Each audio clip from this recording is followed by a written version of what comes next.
Yeah, I'm going to sit here.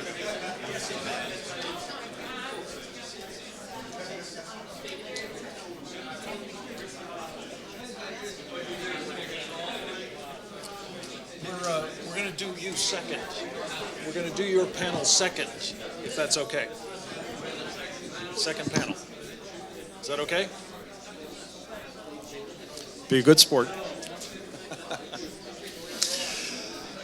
Ladies and gentlemen, welcome.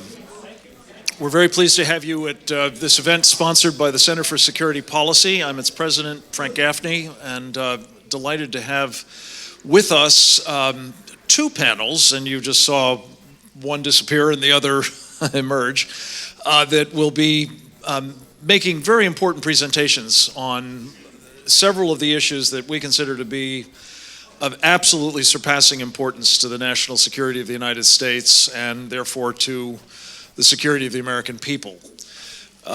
The order of battle will be, we'll talk first about the problem of the global jihad and the threat that it represents both in the obvious way, and those of you who are treated to my colleague Jim Hanson's remarks in the big room will have heard him make the point that it's not just the violent kind, it is also the stealthy kind, what the Muslim Brotherhood has called civilization jihad.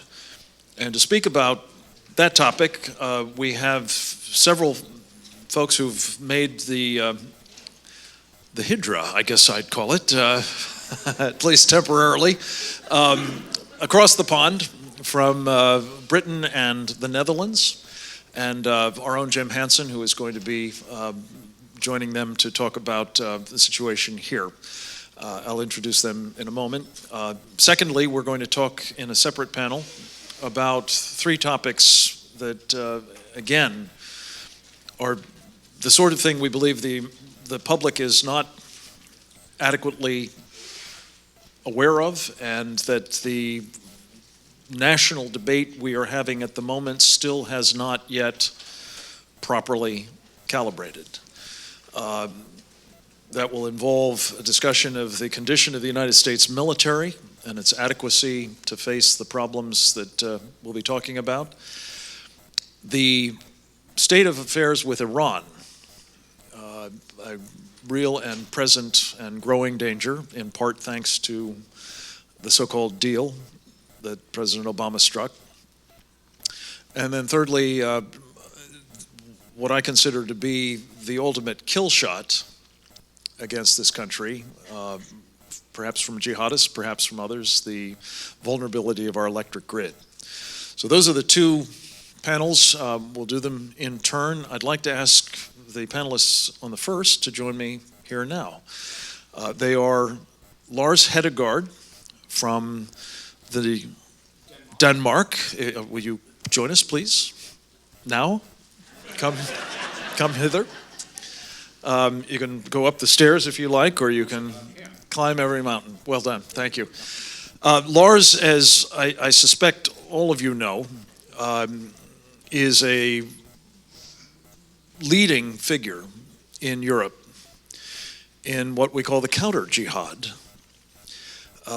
He has been active as an author, as a journalist, and as an active figure in the fight, literally at his own doorstep. As you may remember, he was very narrowly avoided, I should say, being assassinated by a jihadist for his forthright defense of Western values and civilization, and the courage to stand up in the face, particularly of those who are trying to silence him. So, Lars Hedegaard, we're delighted to have you with us. Next, we will speak to Paul Weston, who has joined us from the United Kingdom, where he chairs, if you would come on up, please, the Liberty GB Party, a political party in Britain that is similarly trying to help expose the British people and give voice to the concern of many in Britain about the various kinds of jihadist problems that that country is facing as well. He has come to some notoriety, but also made a very telling demonstration of the challenge that he and others like him are facing in Britain these days by taking to the steps of Parliament, I believe it was in 2014, to read a passage from Winston Churchill's Memoirs of the River War, in which he talked rather directly and forthrightly about the problem with what Churchill called Mohammedans. This was considered to be offensive by some, including his government, which proceeded to arrest him. So we'll talk about that. And last but hardly least, my colleague Jim Hanson, the Executive Vice President of the Center for Security Policy. You take the steps. Jim is, as you probably heard in the other room, a former special operator in the United States Army, Green Beret. He is currently the strategist and driving force behind a project of the Center for Security Policy and many partners that we call the Counterjihad. And as Jim mentioned, you can find out more about it both here, momentarily, and at counterjihad.com. I'm very pleased to be able to just kick this off by saying I admire tremendously these individuals, and for that matter, those in this country and elsewhere who are engaged, often at considerable personal expense, sometimes at peril of their lives, in pointing out that we confront, in particular in the form of this totalitarian political, military, legal program, involve the destruction of Western civilization. That happens to be, we know from a secret memorandum that we were not supposed to see, produced by a top Muslim Brotherhood operative in 1991, a fellow by the name of Muhammad Akram, entitled The Explanatory Memorandum on the General Strategic Goal of the Group in North America. It was introduced into evidence in the Holy Land Foundation trial. I understand Ayaan Hirsi Ali alluded to it. And it explicitly says, by way of reporting to the mothership back in Egypt, about the progress that the Brotherhood had made in the previous 30 years in building their infrastructure and conducting what is described in the memorandum as civilization jihad. The progress they had made towards the goal, which is explicitly described as, quote, destroying Western civilization from within.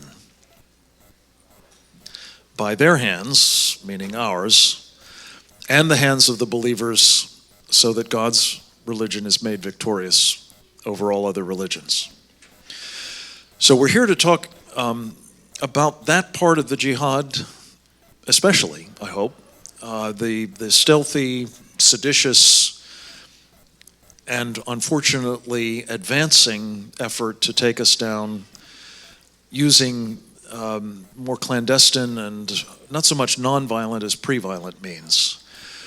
And we're going to start by talking about how these kinds of activities are manifesting themselves in Europe by hearing from my friend and colleague, Lars Hedegaard. Thank you. Thank you.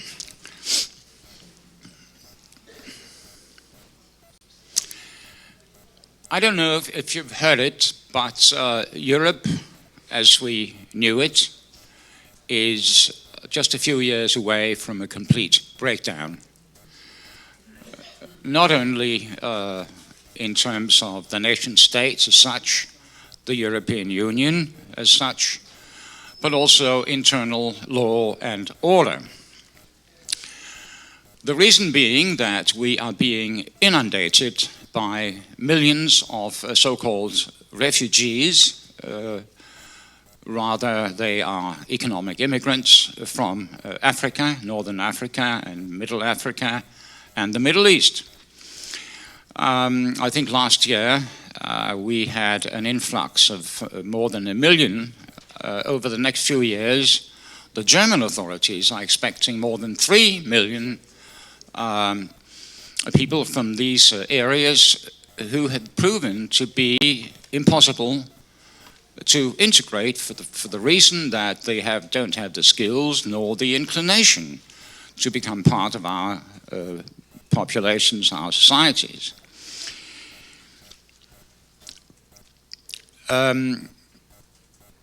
We have seen, as you may have heard, a breakdown of law and order in our big cities. Just a few months ago, there was a mass violation of women in Cologne. We had the same thing in Kalmar in Sweden and in other places in Europe. People who come to our countries now are being presented by the authorities as refugees. As a matter of fact, it's only a small minority who can claim to be fleeing from war in such places as Syria. The vast majority have nothing to do with being refugees. They are simply migrants who want to come to our countries and take advantage of our welfare states. They don't have to. If we talk about Denmark, where I come from, people don't have to work. They can come into our country and claim any benefits that a Dane can claim, meaning free housing, free health service, free education, money if you don't have any, and they can also claim the protection of our laws and any other benefit that accrues to us. And we have to pay for it. And the Danish welfare state, of course, is breaking down. We have cuts upon cuts in our welfare system, which was built over 1 century. And every dime we can save goes towards these foreigners who come uninvited and claim all the benefits from day one. And this is just one example. The same thing goes for, of course, Britain and Sweden, in particular Germany and other countries. The thing that we are suffering from basically is that a few years ago the members of the European Union, most of them at least, joined into an arrangement called the Schengen Agreement, which meant that the European Union promised to protect our outer borders. I mean, the borders around the European Union. In exchange for that, the nation states, the member states, gave up their external border controls. That means you can freely pass from Germany to Denmark, from Denmark to Sweden, from Germany to Austria, etc. And this you can do. The problem is that the European Union, which is a master con artist, did not keep its part of the promise. The outer borders do not exist. Anyone can get into Europe. Currently it's mostly through Greece. It's also been through Italy. to some extent through Spain. And once they're inside the European Union, they can move freely to any country with the most advantageous social system, which means they come to Northern Europe, they come to Germany, they come to Denmark, Holland, Sweden, and I guess to some extent also to Britain.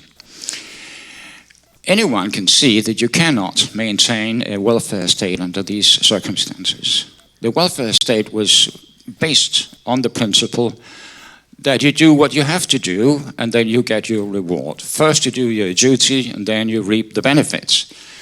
We now have a system where you don't do anything. You reap the benefits and you rip off the native population whose parents and grandparents have toiled to create this kind of society. You don't have it to that extent in the US, but this was the way we had it in Europe, and this will go down in flames. Not only that, we cannot maintain even the nation states any longer. These will also be dissolved in just a few years, for the reason that if you have increasing populations or parts of the population that will not integrate, will not be part of your democratic polity, then of course what you get is a system of parallel societies, enclaves where certain people live, enclaves where other types of people live. They will not have much to do with each other except for intermittent, low-intensity warfare and bitterness and acrimonious behavior. We see that in every European country today. Even in my country, there are parts of the cities where the police dare not operate unless they come in force, where the fire brigade cannot come unless it's under police protection, and where law and order does not exist. So the writ of the law will not run throughout the national territory, which means that the state is no longer sovereign. And of course you can see where this will end. This will end in breakdown, this will end in warfare, this will end in bloodshed. Now you could also ask, why are our politicians allowing this? Because they could stop it if they wanted to. You could certainly seal our borders. Denmark has an army, which is quite good. We have an air force, we have a navy, we have special forces. All of these forces are now operating outside of Europe. We've been participating in every war for the past 20 years, in ex-Yugoslavia, in Bosnia, in Iraq, in Afghanistan, and this is where our forces are currently operating. They should be operating back home to defend us against the onslaught, which I think is planned. This is not something that happens by chance. The immigration wave towards Europe, I think, is planned, as Frank mentioned. It's also planned and facilitated by Turkey. They do not seal their borders. They allow anyone who can come to Turkey to get across the ocean to Greece. And I think that's a planned policy to bring down Western civilization. The big question that I cannot answer is, why would our politicians permit this to happen? The present Danish government was elected just half a year ago, promising people that they would seal the borders. They have done exactly the opposite. And I'm at a loss to understand why they would do that, but perhaps that's a question for another day. Thank you.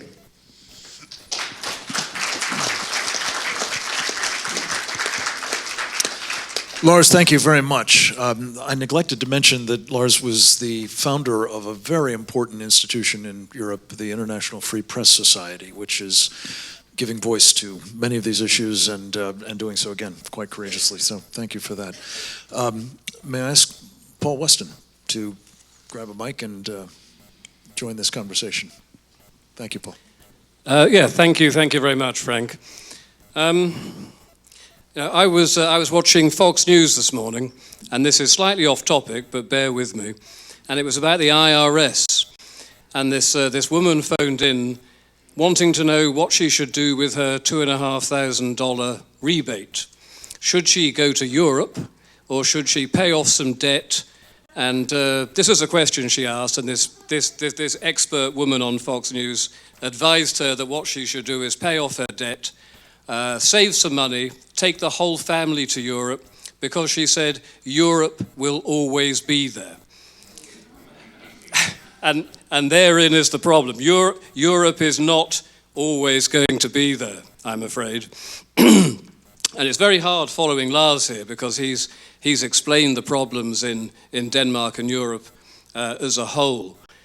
But I came here a couple of years ago, and I was talking about the illusion of permanence, which was something that was flagged up in Samuel Huntington's Clash of Civilizations. And this idea that tomorrow is going to be the same as today, and next week is going to be the same as this week, and next year will be the same as this year. And that's pretty much true. But then when you start looking in terms of decades, everything changes. And 2025 in Europe will be very different to 2015. And 2035 will be different to 2025 ad infinitum. And this is purely down to demographics. You know, the English have taken on board the preaching of the feminist groups, and we no longer have enough children. And we're now down to 1.5 child per couple, which means tomorrow's generation is 25% smaller than today's generation.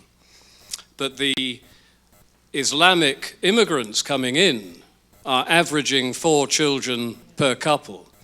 And that's not just per couple, because they also have 4 wives. Not all of them, but some of them. So some of them are having 16 children per one man. And if you project these figures forward, you suddenly start realizing that the normal demographic growth of a country is changing entirely. And furthermore, when the average English woman, if she can be bothered to have a child at all, is in her mid-30s or early 40s, these Muslim women are having children aged 16 to 21. So their generation is much faster than our generation. And when you look back to for example, the 1970s, we had something like 200,000 Muslims in Britain at that time. But every decade they've doubled since then. So the 200,000 became 400,000, became 800,000. We're now up to 3.2 million. And they are all young. You know, not all of them are young, obviously, but their demographic, most of them are under the age of 15, which is the future breeding age, to put it bluntly, and the future fighting age. But when 200,000 become 400,000 in a country, I'm in America now, so I can't say a country as big as England, but as little as England is, it is big for 200,000 or even 400,000.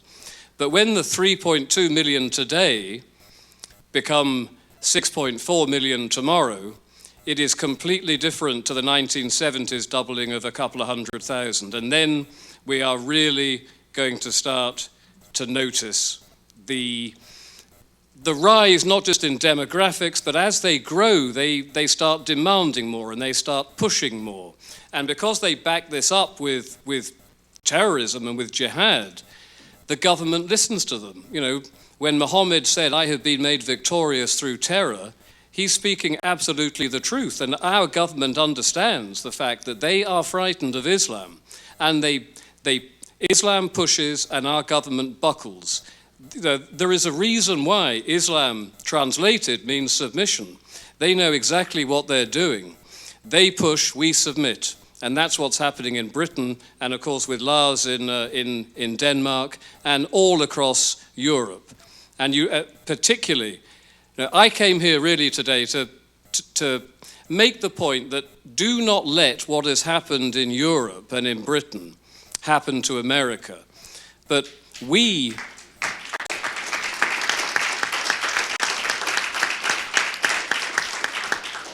We in England look to Sweden in the way that America should be looking to Britain, because Sweden is literally a lost country. You know, we in Britain have maybe 2 decades before everything really hits the wall. In Sweden, we're looking at 5 years to 10 years, and Sweden has terrible, enormous problems. Malmö is now the rape capital of the European continent. Aside from South Africa, I think it's the rape capital of the world. It is that bad. So we look to Sweden in the way that you need to look to us. And we had, over the last 12 months, 12 mass transit bombings planned for England that our intelligence services, MI5, MI6, managed to stop. That's one a month where they're looking to kill hundreds and maim thousands of people. And despite this, we still say, you can keep on coming into our country. You know, when Donald Trump talked about, and of course it was misreported in England that Trump had said, we don't want any more Muslims. What Trump said, of course, we don't want any more Muslims over 5 years until we know exactly who they are. And with us, we have no idea. We have no idea who these people are, but we are still letting them come in, knowing full well. Europol, I don't know if you've heard of Europol, this is the rather sinister European police force who can cross borders and arrest people and take them out of England and back to Brussels or some sort of other similar Lubyanka sort of place. Europol have said that there will be 5,000 jihadists amongst the hundreds of thousands of millions now, millions of supposed Syrian migrants coming into Europe. That's 5,000 jihadis. And we still cannot say no more, even despite that. So I have been saying for a long time that when the inevitable attack happens, as it happened in Paris last year, 2 of those people in Paris were migrants. When it happens, British politicians, Danish politicians, European politicians of every description will have the blood of the murdered and the blood of the maimed on their hands.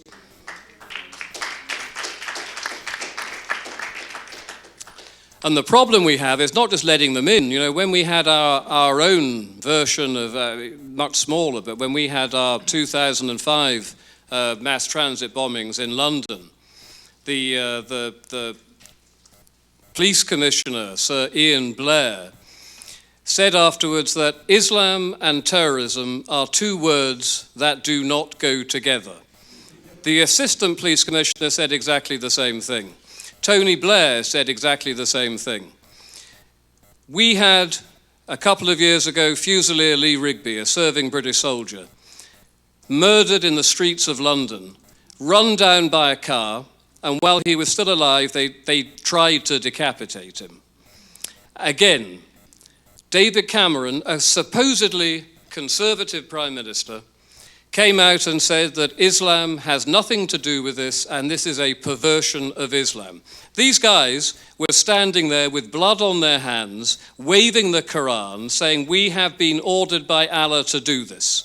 And despite this, Cameron says, it has nothing to do with Islam. And this total denial, this complete denial, and it's not just Cameron, it is all across Europe, this denial of what Islam is going to be the downfall of Europe. Because by the time the politicians have finally got the balls to stand up and tell the truth, it may be too late at that time from demographic reasons to actually do anything about it.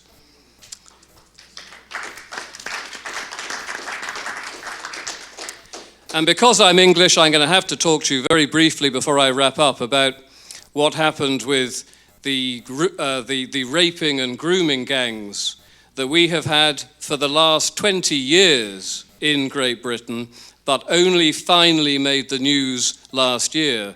And it was broken by a guy called Andrew Norfolk, who was a Times journalist. And the reason he knew about it, the police knew about it, the politicians knew about it, but none of them wanted to talk about it because that would cause some sort of community uncohesion. and community tensions. Now, I think it is much more likely that you will get community tensions when your local girls and sisters and daughters are being raped and groomed and tortured, and the police won't talk about it. I think that is much more conducive to community tension than actually telling the truth about it when it could have been stopped way back in 1990.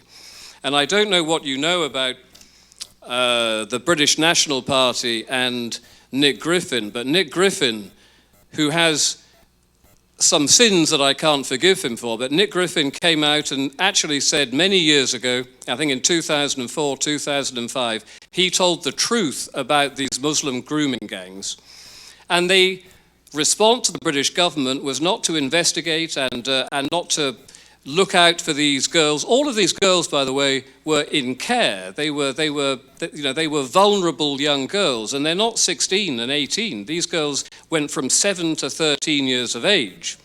And as I'm talking about it now, the police would be called to a hotel where 13 Muslim men were in a room with a naked 12-year-old girl under the table and a very irate father outside the front of the hotel, and the police would arrest the father. This is how bad it is.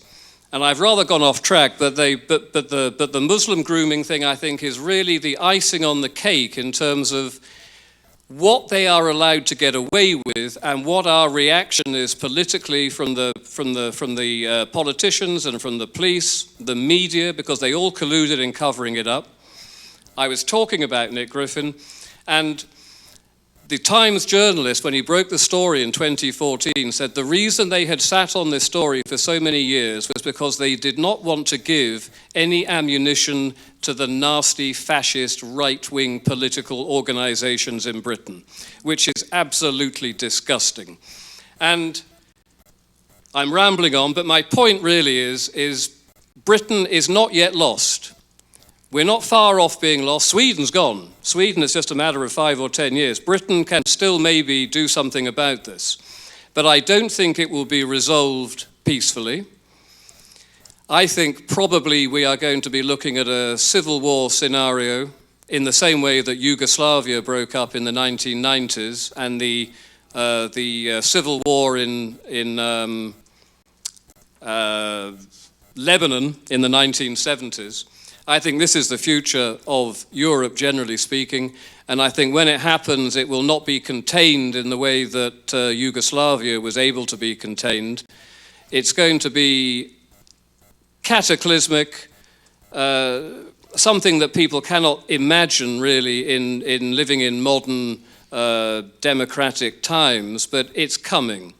And I will finish simply by saying you all need to look at what's happening in Britain and Sweden and Europe, and you all need to make sure that you retain, because I know Obama is trying to clamp down on this, you retain your First Amendment rights, because unless we can talk about this, unless we can bring it out in the open, you in America will go the same way. You need to stand up and look at what we're doing and say this is never going to happen here. Thank you.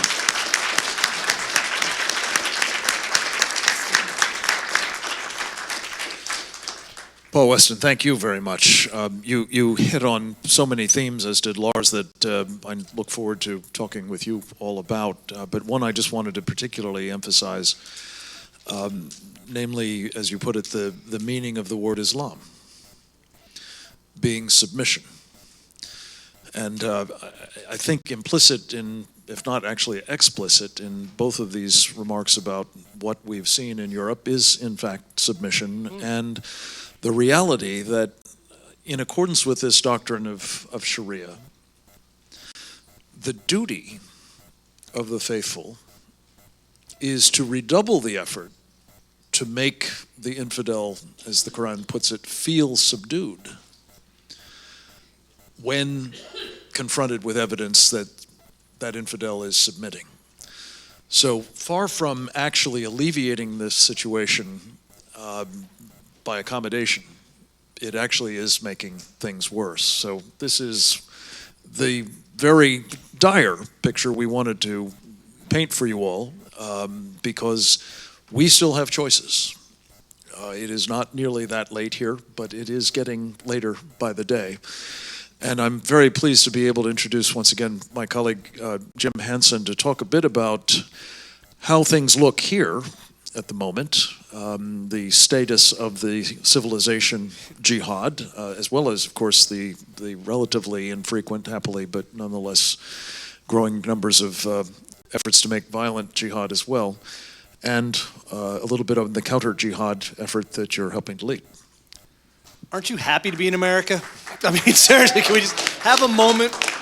We're still here. Last time I checked, Obama's copy of the Constitution was a little dusty and he hadn't read it in a while, but it's still there, all right? It's still extant. It's still the law of the land for now, all right? That's not a guarantee, all right? There is zero guarantee of that, and inroads are being made against that every day, and that's why we got to pay attention. That's why we have to speak up.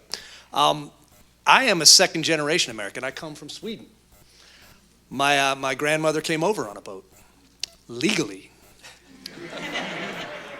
And my family joined America, bought into the American dream, worked hard, assimilated, and now I could not be happier and could not fathom the idea of being anything less than an absolutely patriotic and happy American.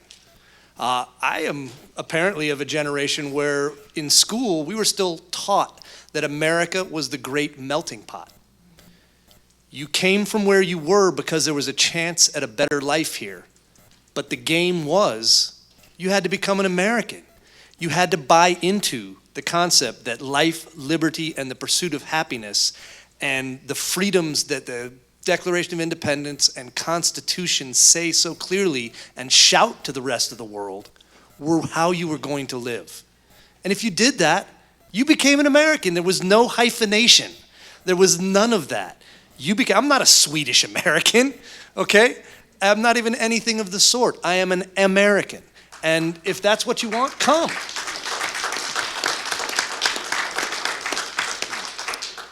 That's not really the case that much anymore. It's happened. Political correctness has gone berserk. You are now supposed to identify with whatever victim group you've been assigned to. You know, you are supposed to grievance monger and get your share of the attention of the government and have the government make sure that no one ever gives you offense, that nothing can ever offend you, and that you live in a bubble. You know, I don't think that's going to work out too well. The reality is unfortunately going to bite them. And I think the problem that these two gentlemen have identified is, number one, you can't afford to have people come and not contribute. Okay? If you want to come to a country and simply freeload, you are not a productive member of society. I wish that more people who want to emigrate were willing to do that. And if they were, they would be welcomed with open arms if they would accept the local culture, if they would become part of it. The problem is we're dealing with a large cohort who do not and who will not. And instead of feeling bad about that, instead of saying somehow they should identify more closely with the cultures they're coming to visit and in some cases overwhelm, they're proudly saying we will not. We will not only not assimilate, but we are going to, in some ways, take over your culture. And that's not sustainable. You know, the demographics are scary. The submission of free Western society, is there anything better? No offense, we stole it from you guys.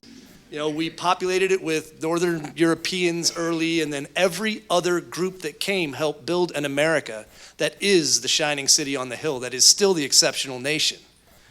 And we've done it better than it's ever been done because we've got a First Amendment. I can't be arrested for quoting Churchill.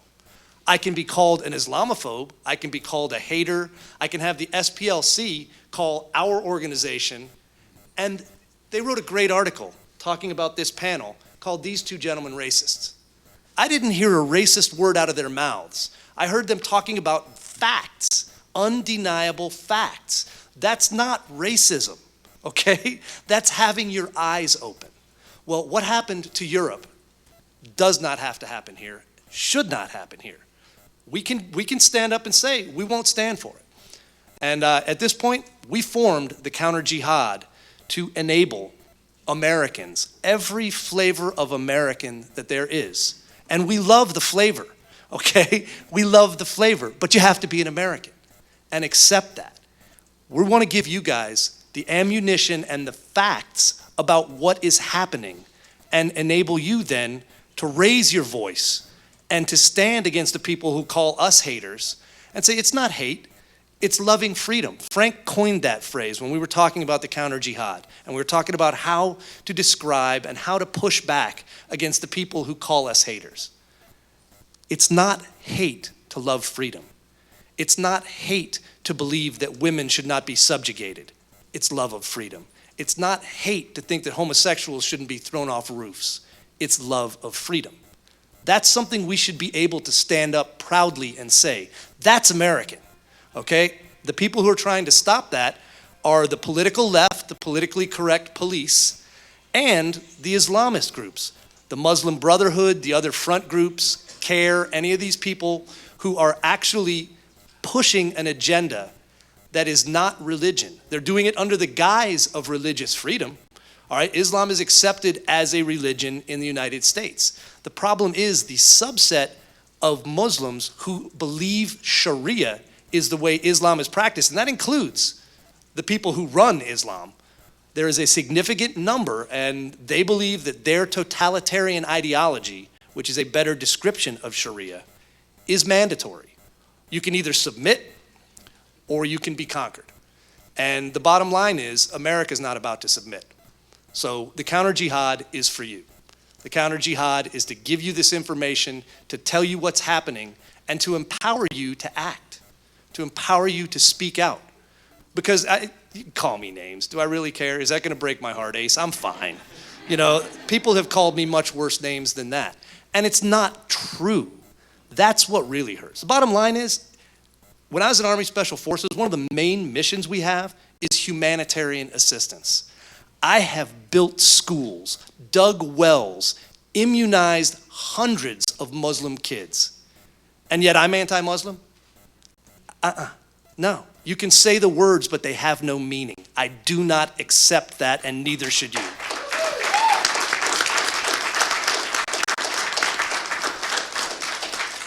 Jim, thank you very much. If you are interested in learning more about the campaign, I'm sure we can address some of your questions now, but also counterjihad.com is a site if you wish to participate in this new effort. It was launched last week at the National Religious Broadcasters Convention, and now here at CPAC. We're delighted to be here. With that, let me open the floor. If you would, if you haven't done it already, after the third cell phone went off, please turn off your cell phones. But when you would like to, I ask you to ask a question, please identify yourself. Yes, ma'am. If you would, that'll help others hear you. My question is to you. I'm Beverly Goldstein. I live in Beechwood, Ohio, which is right outside of Cleveland, and I'm running for Congress. So these kinds of information pieces are very important. I have been watching with my Act for America chapter a lot of the documentaries. We try not to miss one. And one of the things that I found to be absent from the documentaries is where the royal family stands on this issue. They don't seem to weigh in or weigh out as though they, I don't mean to be rude, but they're like in outer space about this. And it seems like, to me, as an American who doesn't really pay much attention to the royal family unless there's an interesting scandal or something, or a new dress, that they really actually have the most to lose. I mean, the average person doesn't have a ton of money, and doesn't have 15 houses, and doesn't have jets at their disposal all the time.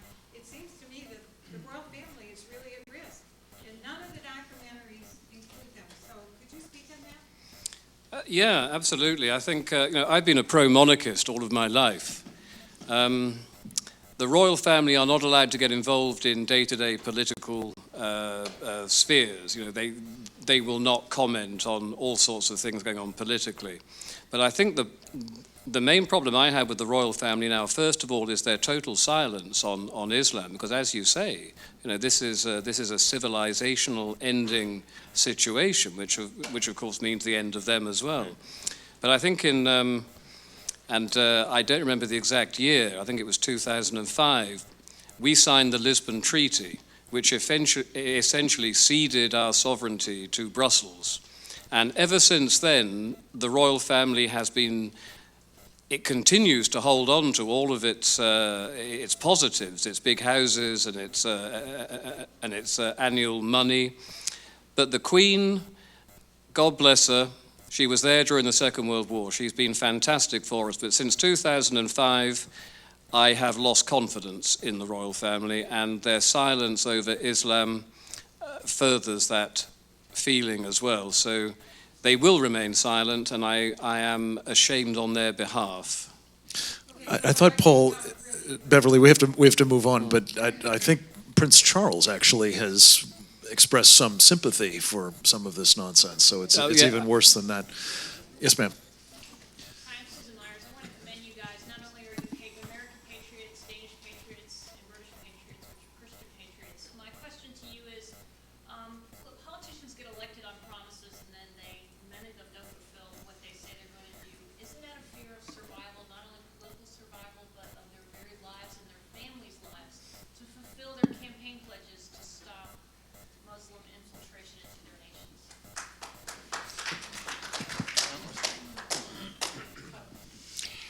Well, it's a good question. If they wanted to, we are still, except for Sweden, which is not going down the drain in 5 or 10 years, it has already gone.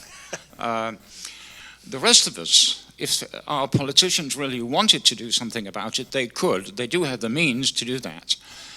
I don't exactly know what their thinking is. It seems that from country to country, it doesn't make any difference what party you vote for. It doesn't make any difference what these parties promise you before the elections. It's like a juggernaut advancing on its own momentum. There's some hidden power behind this, whether it be bureaucratic or financial, that drives things forward. It doesn't make a hoot of a difference what party is in power. So I think we need to investigate in whose interest is it to further this sort of development and this dissolution of the nation states, this thinning out of national cohesion. And I think this is a job that we have to do. My sense is that the hard left, which lost the Cold War, now has a new program which is to basically the same, to break down our democracy, our national cohesion by other means. They couldn't do it by means of the working class because the working class left them.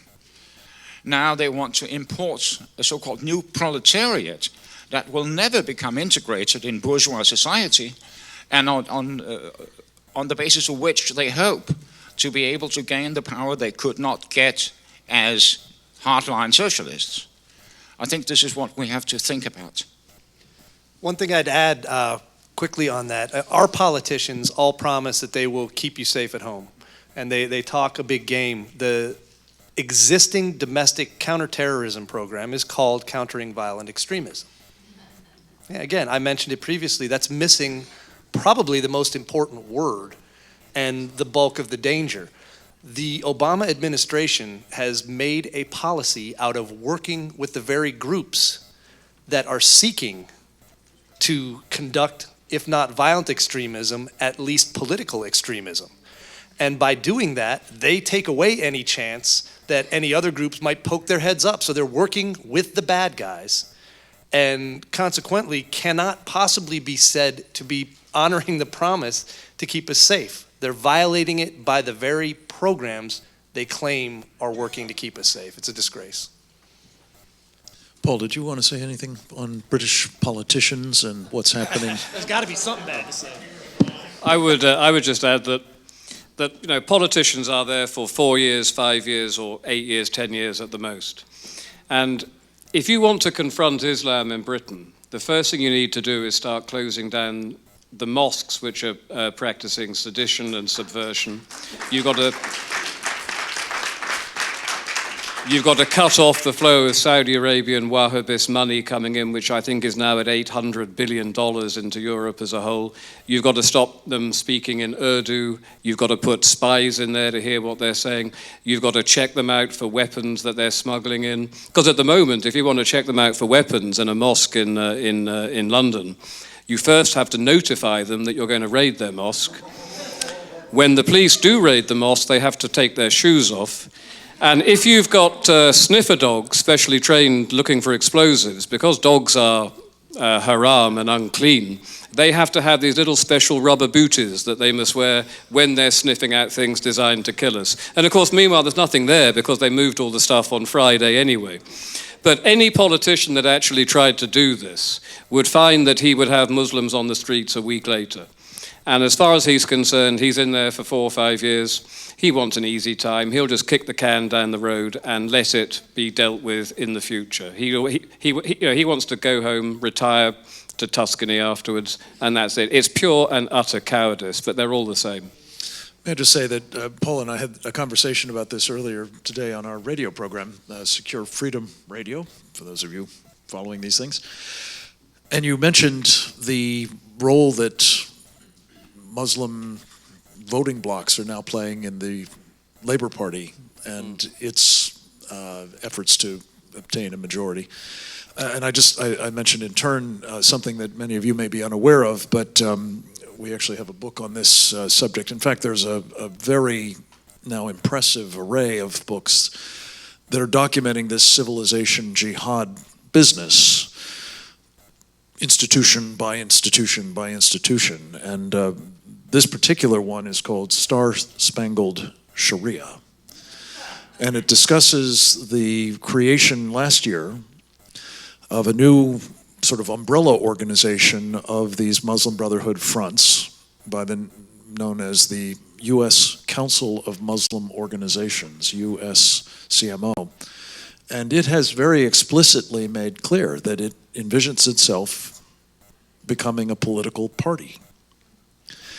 And on an interim basis, that it will do as they've done in Britain and I think in other parliamentary systems in Europe, which is to create a sort of more or less disciplined voting bloc that can then be used to lever the politicians of the other parties long before they can become a party themselves in any significant way. And so watch this space, folks. This is what they aspire to do, and I suspect they will be doing in this election cycle as they have been doing in yours.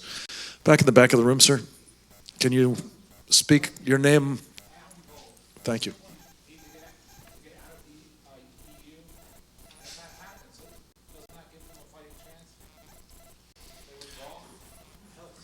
Well, I think the figures for migration last year were something like 700,000 people, 800,000 if you count the illegals coming in.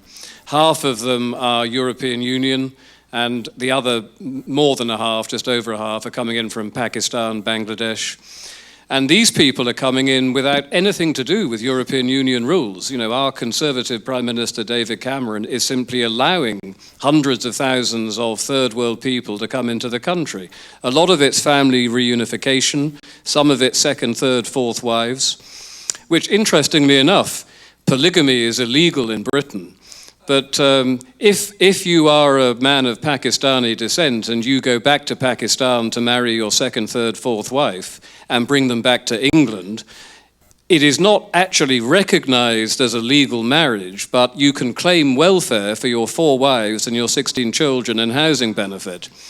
So it isn't really the European Union that's the problem, it's our own government that's the problem, and our own government is paying to colonize Britain. But I don't think you want to be understood to oppose the Brexit, as it's called. No, I don't think it's going to help us. With our present government, it won't help us at all. But you're still in favor of having out? Absolutely. Okay, thank you. Yes, ma'am.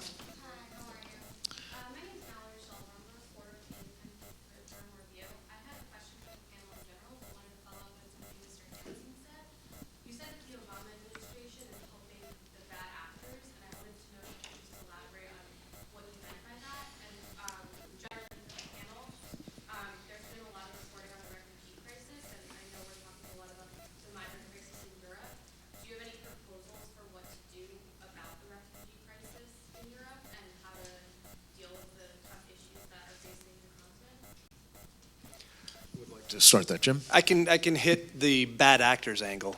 The Muslim Brotherhood is the umbrella organization for most of the trouble around the world with Sharia adherent Islam. They have a number of groups they founded in the United States and supported and fostered, including the Council on American Islamic Relations, the Islamic Society of North America, most of the Muslim student associations across the campuses around the country came directly out of their decision to form organizations to use the liberties Americans gain to subvert the society from within. So I think those are the problem. Now, the additional problem is the Obama administration, in their misguided attempt to not offend Islam and to be politically correct, is working with the groups that claim to be the representatives of all Muslims and who are, in essence, the leaders of the Muslim community because no one else can be.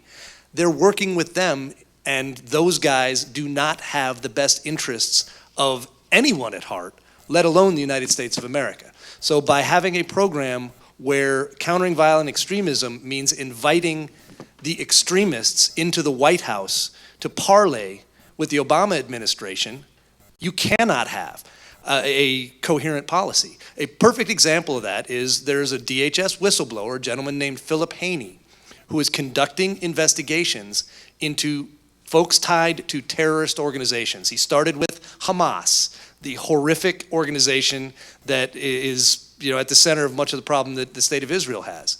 He investigated people with ties to them and put together a network of organizations that were bringing people in and out of the United States.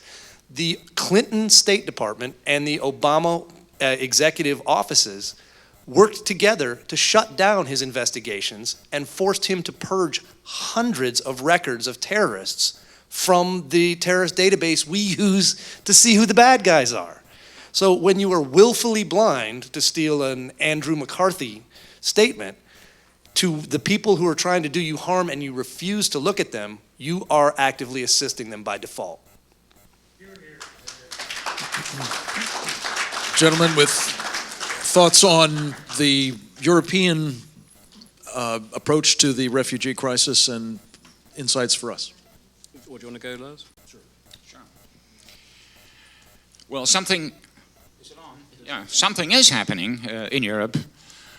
You now see state after state, nation state after nation state, members of the European Union closing down their borders. There's an entire block of Eastern European member states of the Union that have got together and said basically to Brussels, we will not have any more refugees or migrants coming into the country. To the chagrin of Germany and other willing states. Austria has decided to close down its borders. Sweden, somewhat belatedly, is doing the same. And basically, we have to understand that regardless of your ideological inclinations to accommodate Islam, there is an economic limit to what you can do. We have millions of people, tens of millions of Europeans depending on welfare and social benefits. And what happens when you don't have the money to pay them? What are they going to do? I can report that just today, very interestingly, the leader of the Danish Social Democratic Party, Mette Frederiksen, came out and said, this is not just a battle against extremists. This is a cultural battle that we have to wage against those who want to undermine our societies. This has never been heard before, and the Social Democratic Party was in the forefront of agitating for Islam and for free immigration. So they are getting scared. They will have to do something. I hope they do something before there's a complete civilization breakdown. But something is happening, and they could do it if they wanted to. They could seal the borders. They could simply say, we will not allow anyone into the country who does not have any business being here. I would just add one thing to the European thing that, I mean, Donald Trump would absolutely love it in Europe at the moment, because there are walls and fences being built all over the place. And the most ironic tragedy of all of this is that this is all being done because of the behavior of the European Union. And the motto of the European Union, does anybody know what it is, by the way? No? The motto of the European Union is united in diversity. And the walls are now going up. So, you know, hoist by their own petard, or on their own petard, I think as the expression is. One thing to add before we get off refugees, it's not that there is a lack of sympathy for actual refugees as opposed to economic migrants, but they're better off sheltered in place, all right? Just because your country sucks and things are bad doesn't mean everybody leaves. If we actually prosecuted the war in Syria and Iraq and took down ISIS, they could turn it back into at least a passable place to live. And for the cost of bringing one person out of that war zone, you can, 12? You can take care of 12 people in Turkey or Jordan or wherever, or in a safe zone you could put up inside Iraq and or Syria. So the idea that all the refugees should be evacuated to the West is absurd. It's not the way the world should operate. Can I add something to that as well?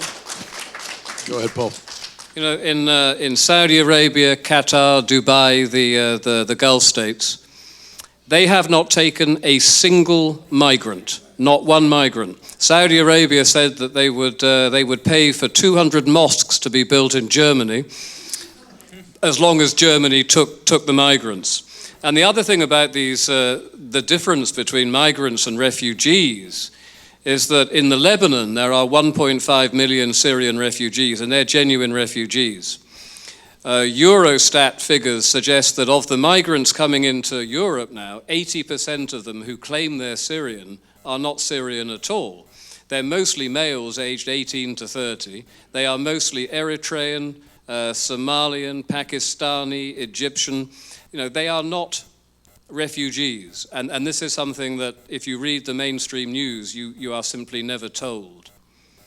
Yeah, and obviously the character of that population now migrating to Europe is one that is deeply problematic against the sort of tradition of Hijra that you know, is about effectively colonization, spreading the faith through migration. So it's a very telling point. Yes, sir. Thank you. Clay Parcells from Plain Virginia. Quick question to you and Frank and Jim. Sorry, gentlemen.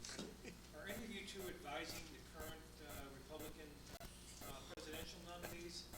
And also, what can we do as just normal folk to get this information out to our neighborhoods? We need to be doing something. And what are you doing to educate Republicans in Congress?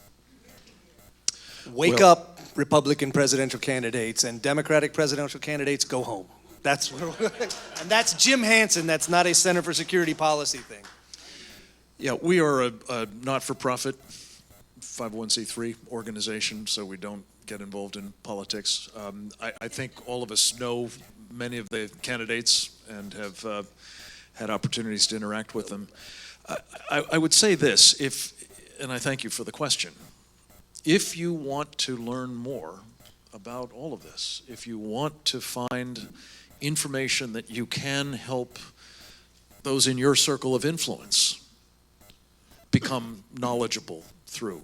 If you want to, this, as may have come to your attention, is a year in which politicians are actually very interested in what you think. So it is not every day that that's the case, needless to say. This is, and we ought to take maximum advantage of it. But Counterjihad.com is one of the vehicles that would introduce you to lots of this material. SecureFreedom.org is another that we run at the Center for Security Policy. Let me take one from over here. Yes, sir.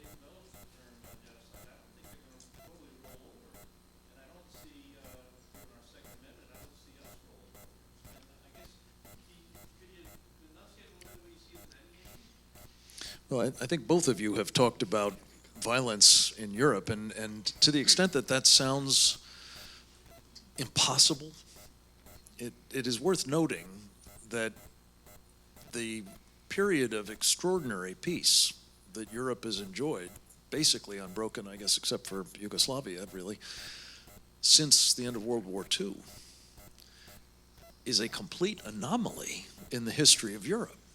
The place has been awash with blood almost incessantly since, man began populating it. So when I heard both of you suggest that that's where this is likely to head, it didn't strike me as unlikely at all. In fact, quite the contrary. Do you want to say anything further on that point? Well, briefly, unless something is done, and quickly, to stem the tide of this immigration, the end game is quite clear. It will spell the end of the nation states in Europe as we know them. They may exist on paper. They may be a government. They may be elections. They may be courts. They may be a police force. But they will have no sway in the country. What you'll see will be a checkerboard of various enclaves where one community, one set of people will live, where others are not allowed to come. There will be a struggle to control the highways, the railways, ways of getting from one part of the country to the other part of the country. You will have civil war, although it's not really civil war in the sense it's really an international war between one culture and another culture, which we have not seen, I think, in Europe since the wars of religion in the 15 and 1600s. And they were bloody, they were vicious, they cost lots of lives, and I think this is the end game that we have to look forward to, or rather, not look forward to. Unless something is done, as you started. Unless something is done. I think that's a very good question. I spoke to a very well-known British philosopher, Roger Scruton, about this. And his view was, and I don't know which way it's going to go, we can never predict the future, but his view was that it would end up in violence because we have the military. As long as it happened within the next sort of 10, 15 years, as long as we still had the military, we could not be beaten. But it wouldn't just be the military, because this is going to be on the streets, in the towns and the cities, and it won't just be with guns, it'll be with machetes and bricks and bottles. It's going to be very unpleasant. And his view on this was that we are going to win, but we will not be the same good, moral, decent, just people that we were because of what we will have to do in order to win, which I think is an absolute tragedy. I've got just a quick comment on that. We're not going to submit. All right, America will not submit. Bottom line. And that's kind of the point. All right, that's why we're asking you to join the counter-jihad. That's why we're asking these gentlemen to point out what happens if you don't. All right, Europe was brilliant. You know, comedian Eddie Izzard had a great line, Europe, where all the history comes from. All right, that's fantastic. And culture and brilliant things came out of Europe. And then they forgot that you have to stand up for that culture. You have to say it matters. All right, that's why America matters, because we are much harder to take down because of the Second Amendment, because of the First Amendment, and because of the fact that we are America and we're not going to submit. But let's be clear, that will only be so if we stand up. It isn't foreordained. Join the counter-jihad. Despite those freedoms that we have, I'm very fond of pointing this out. My old boss Ronald Reagan used to say, every generation faces an existential threat to freedom. This is ours, folks. And he pointed out that it isn't passed on through the bloodstream to the next generation. It has to be fought for. And we're at that moment where we can still fight for it without having to be violent. And I pray to God we will take advantage of that opportunity and avoid what comes, because it won't just be Britain that's transformed by this ugly thing, if it has to be. It will be us as well. We got two in the back of the room. Gentlemen, can we take both of your questions and then we'll see what we can do to answer them? Yes, sir.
Did you have a question, sir? They call him convict now.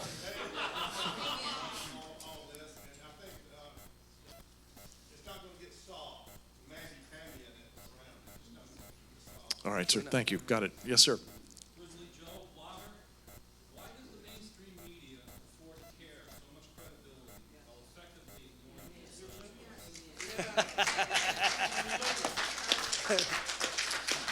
Well, I think if I can offer a thought, I think in part what you're watching is the effect of the civilization jihad.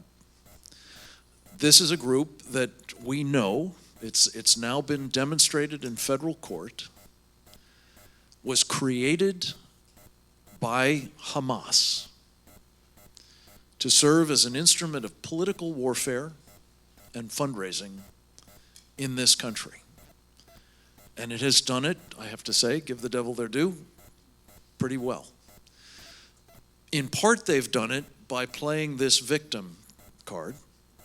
And in part, they've done it by pointing to those violent jihadists and say, well, you know, if you don't deal with us and deal with us on our terms, you'll have them to deal with. And I think an awful lot of this has been, Jim said one thing that I disagree, and I generally don't disagree with him. It's not safe to disagree with him.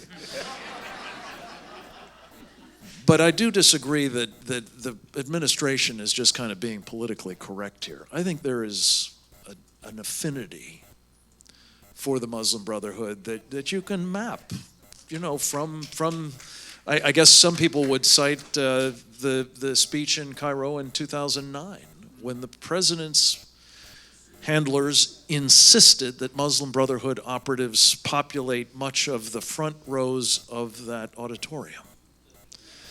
But it actually predates that, folks, and which speaks to the point that these gentlemen have addressed. At the crux of the matter right now, this civilization jihad is focused at silencing us, at suppressing our First Amendment freedom of speech. And it started under this administration in March of 2009, when for the first time, the United States government endorsed at something called the Human Rights Commission, I think at the time, now the Human Rights Council, a resolution advanced by Egypt on behalf of a group that most of us have never heard of, the Organization of Islamic Cooperation. This OIC has had a 10-year program of action aimed at not only prohibiting speech that gives offense to Muslims, but criminalizing it, making it a punishable offense. And the United States government endorsed that resolution, co-sponsored it, and voted for it, starting in March of 2009, within 2 months of the administration coming to office. This is now metastasized, ladies and gentlemen, to the point where you, as you may have known, you may have heard, Loretta Lynch, the Attorney General of the United States, a day or two after the San Bernardino attacks, addressed a Muslim Brotherhood front organization called Muslim Advocates. It's a little more sophisticated than the CARE types. It's a little harder to trace their roots, but it's a Muslim Brotherhood front organization that is deeply inside the Justice Department, the White House, DHS, and so on. And she said what was unmistakably a dog whistle for these folks.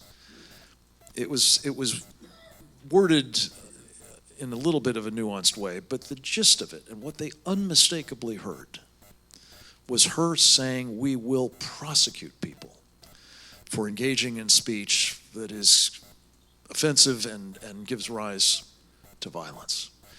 And that, ladies and gentlemen, is an act of submission that is reinforcing their appetite for more and encouraging them to go beyond the or really pre-violent to what I'm afraid is in store for our friends in Europe first and in due course for us. Oh, and I'd just like to note that I agree with everything Frank just said. So I'd like to think it's because it's dangerous if he doesn't, but it's not.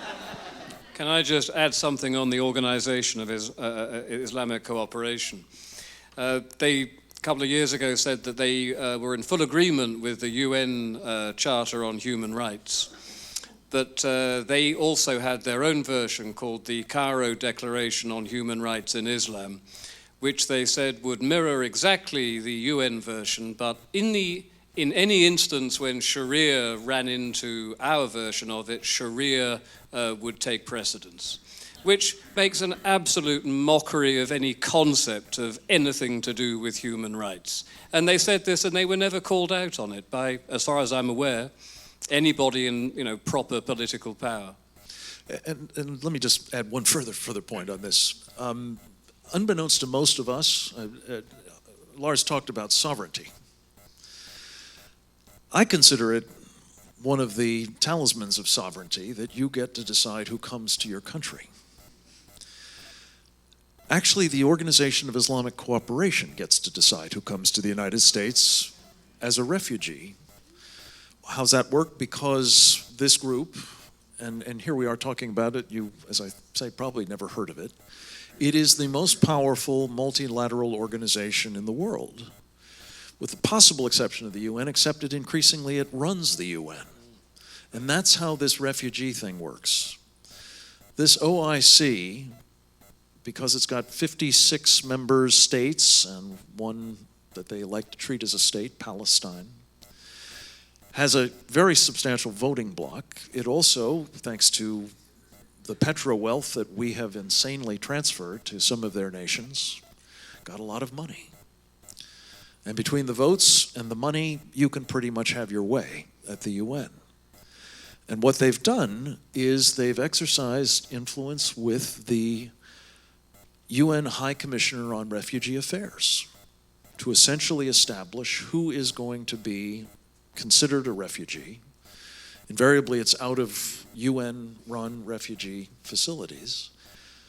And as a practical matter, that almost always means Muslims. 90% by some estimates. And when we don't actually have a say in this, other than, of course, vetting them, trust me on this, we're vetting them, the FBI director says we can't vet them, some of them at least. It's a formula for the kind of disaster that our European friends have been describing. This young man.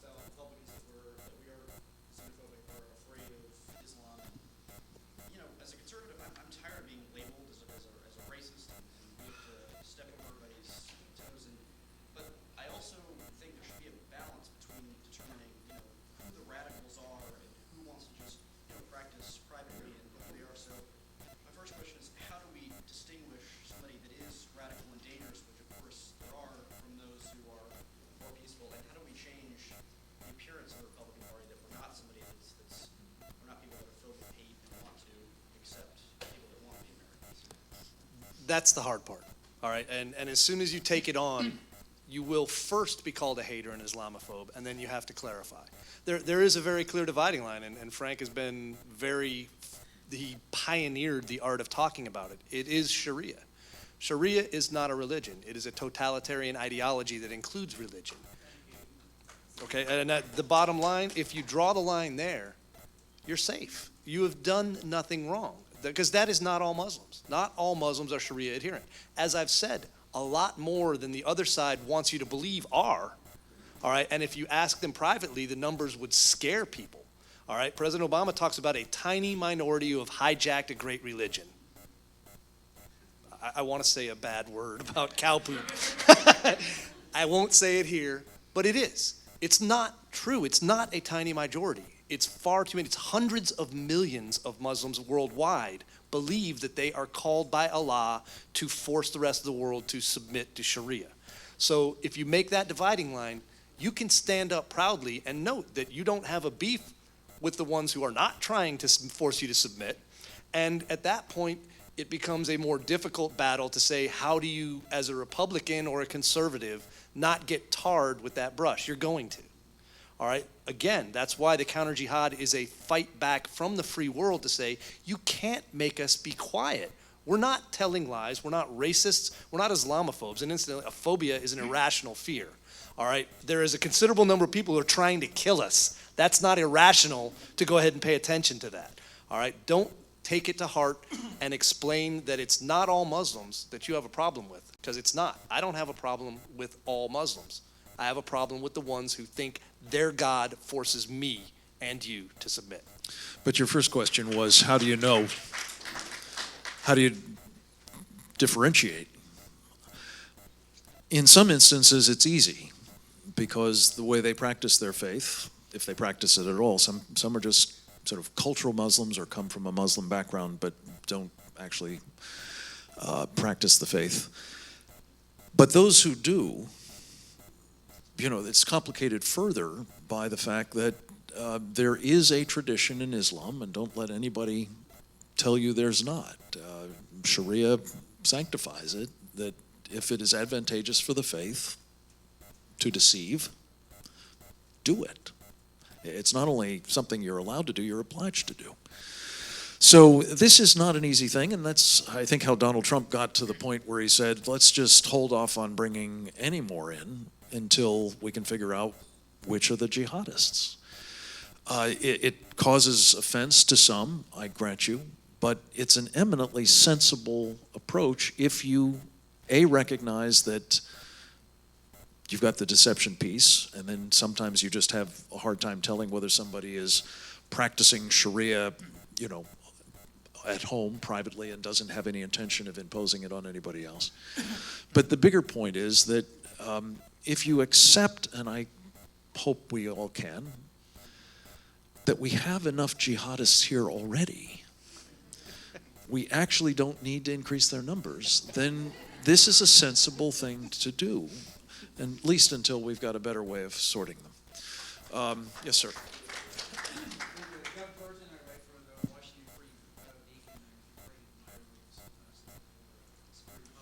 We like the beacon too.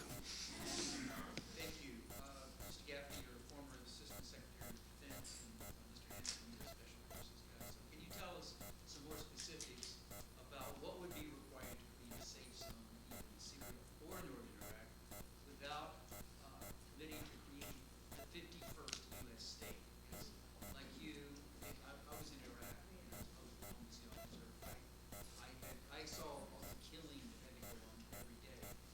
How many troops would be needed on the ground? Could we use proxies? Would you have to, give the Kurdistan region its own independence as a state? I mean, how would you create a safe zone? It sounds like a great idea. Donald Trump was, mentioned it a couple of days ago in his acceptance speech. But how are you going to do it without committing yourself to creating that region for the next 50 years? I'm going to keep this brief. There's a book we wrote called Cut Down the Black Flag that has most of the answers to that you could find at the Secure Freedom website, and discusses in detail how you could actually do some good and do what is able to be done without committing a full ground invasion again to that area. But the bottom line is all it takes is the will to do it. We are America. We are the preeminent military. We can do whatever we decide to do. And this president has decided he does not want to do that. And he's not only leading from behind, he's ceded the battlefield to the Iranians, who are nobody's friend and a much bigger problem even than ISIS ever could be. And now to the Russians, and the Chinese want to come in. So everybody but America is doing what needs to be done. A little leading from the front would go a long way towards shutting that whole thing down.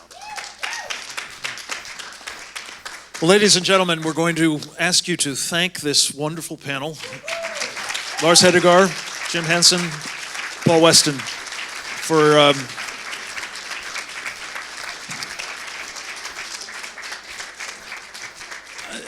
I'm thanking them, and I hope you are too, not only for what they've done here today and for the effort they made to be here, but also for what they're doing every day. And it's courageous men and women like these people who are, I think, the greatest hope we have for the counter-jihad, and that means hopefully that they will inspire you to become part of it as well. So, gentlemen, thank you very much. I'm going to call up the second panel.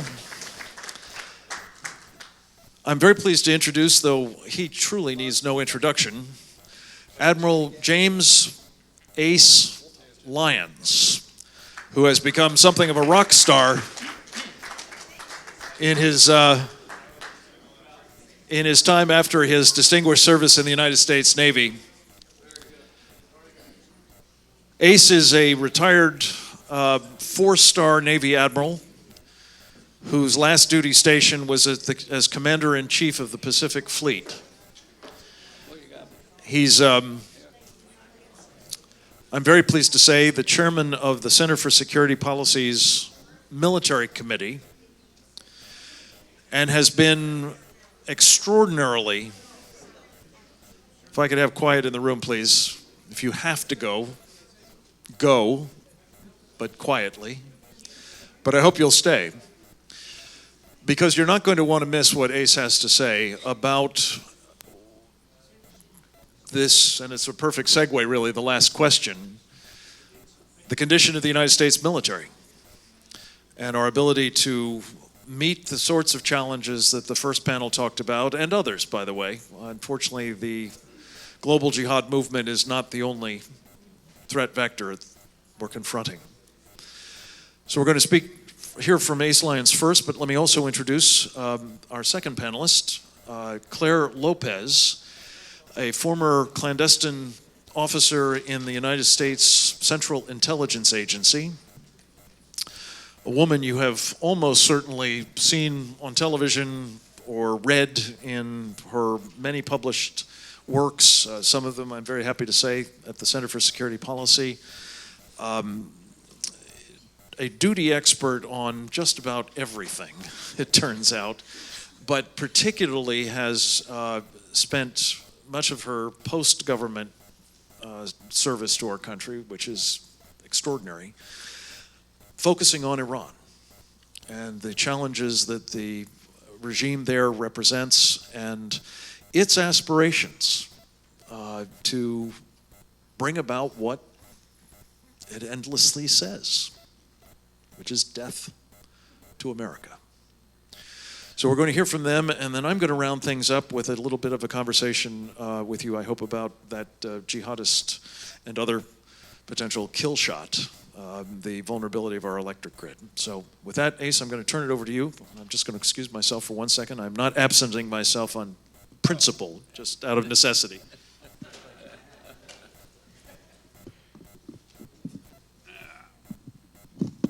Well, that didn't work. I'll just keep it. Well, I thank you all for staying. You know, your presence really says it all. You understand we have a national constitutional problem, and it is, I have to say, a serious problem because our congressional leadership has failed to recognize they were given control to stop the fundamental transformation of America, not to facilitate it. And let me say a little something about this fundamental transformation. Let's be very clear. It's anti-American, anti-Western, but pro-Islam, pro-Iranian, and pro-Muslim Brotherhood. And you have to ask yourself, why would an American president embrace the Muslim Brotherhood, whose creed is to destroy us from within by our own miserable hands and replace our Constitution with that draconian Sharia law? You know, the Muslim Brotherhood has been able to penetrate all our national security and intelligence agencies. They've had a tremendous impact on not only our domestic but our foreign policies. Our restricted rules of engagement, which have cost so many American lives that never had to happen. But in the same way, excuse me, I'm fighting a very terrible cold, so if you'll bear with me.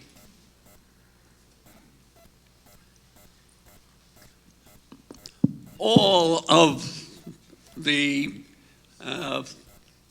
problems we've had in carrying out our missions in Iraq and Afghanistan, preventing our people from what we're only used to be able to do, to win.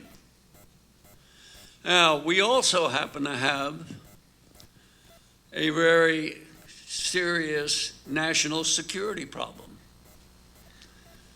And when you have a president who is not interested in America leading or America winning, then you understand the greatest threat to our national security resides at 1600 Pennsylvania Avenue.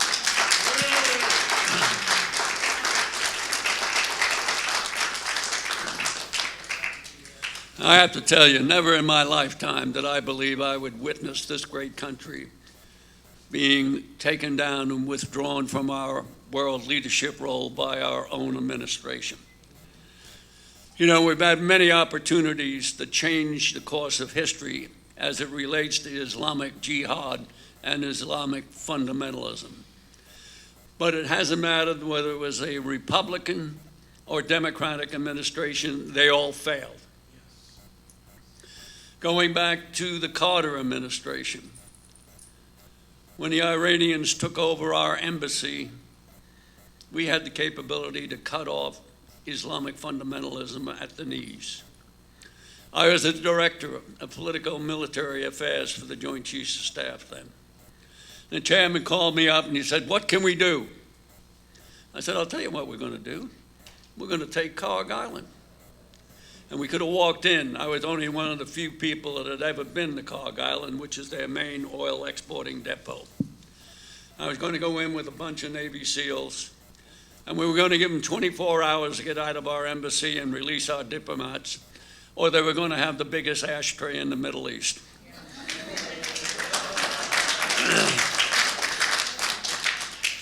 The next time came with the Marine barracks bombing. And I have to tell you, that never had to happen. NSA intercepted a key message from Tehran on September 24th, 1983. This is almost 4 weeks before the actual bombing. And what it said was, it gave instructions to the Iranian ambassador in Damascus, call in the leadership group, tell them to concentrate their attacks on the multinational force, but to take a spectacular action against the United States Marines. That message was put out on the 27th of September, 1983. The actual bombing took place October 23rd, 1983. I was the deputy chief of naval operations then. I did not see that message until 2 days after the bombing. I've never been able to find out where it was residing. But nonetheless, that same day when I saw that message, Casey called me out to Langley and he said, "If we found out who did it, would I make up the plans to take them out?" And I said, "With pleasure." And he said, "Of course, there's one condition. Whatever we give you, you can't share with the Joint Staff."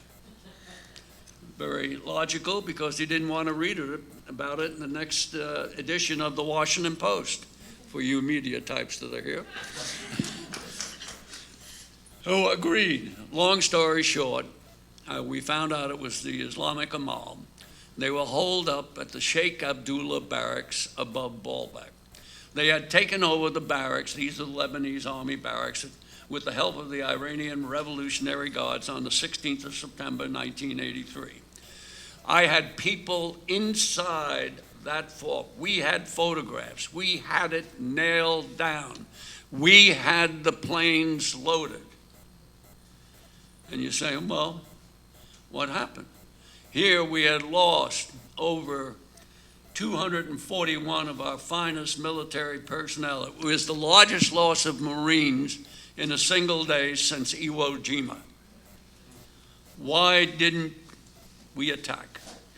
We had the planes loaded. I had personally briefed the chairman, the Joint Chiefs of Staff, and Secretary of Defense Weinberger. And when it got to the key meeting with President Reagan, Weinberger told him, "I think there are Lebanese army troops in those barracks." In effect, he sabotaged the strike. Now, why would the Secretary of Defense do that? Faced with the instant death of 241 of our finest military personnel, and he killed the strike. He did it not once, but twice, because the French, as you recall, had 55, their barracks blown up, and they lost 55 of their military. And they wanted to do a combined strike with us.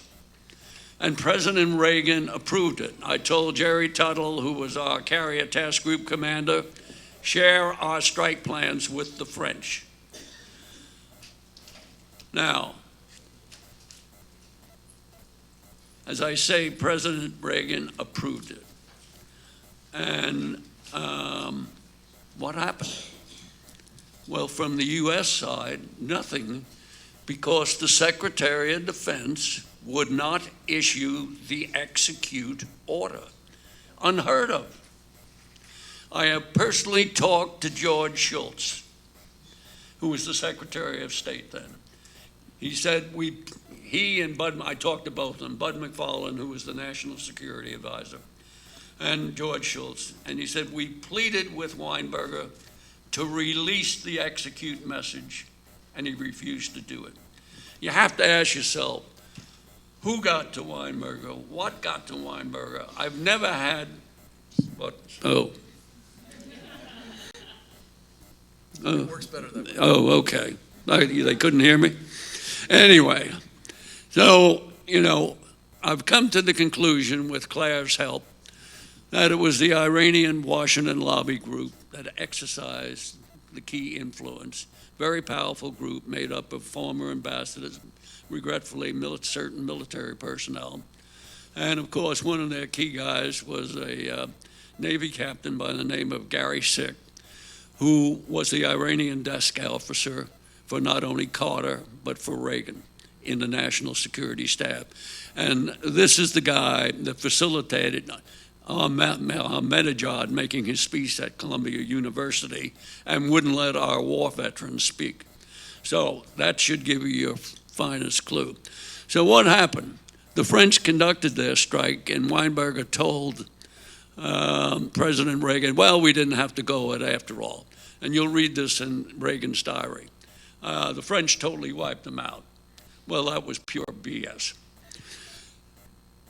The French dropped two 500-pound bombs and killed the goat. Okay? So, here we go. So, when you want to take a country down, the first thing you do is cut the military. And that's why sequestration was the perfect storm for the Obama administration. And as my good friend Roger Arnoff says, it was really the excuse. Nonetheless, whatever it was, here we're cutting sequestration, made the Defense Department absorb 50% of the cuts. That's over $1 trillion in 10 years.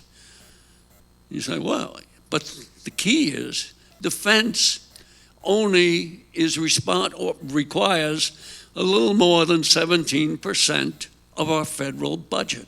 Yet they were forced to absorb over 50%. So consequently, look what we wound up with.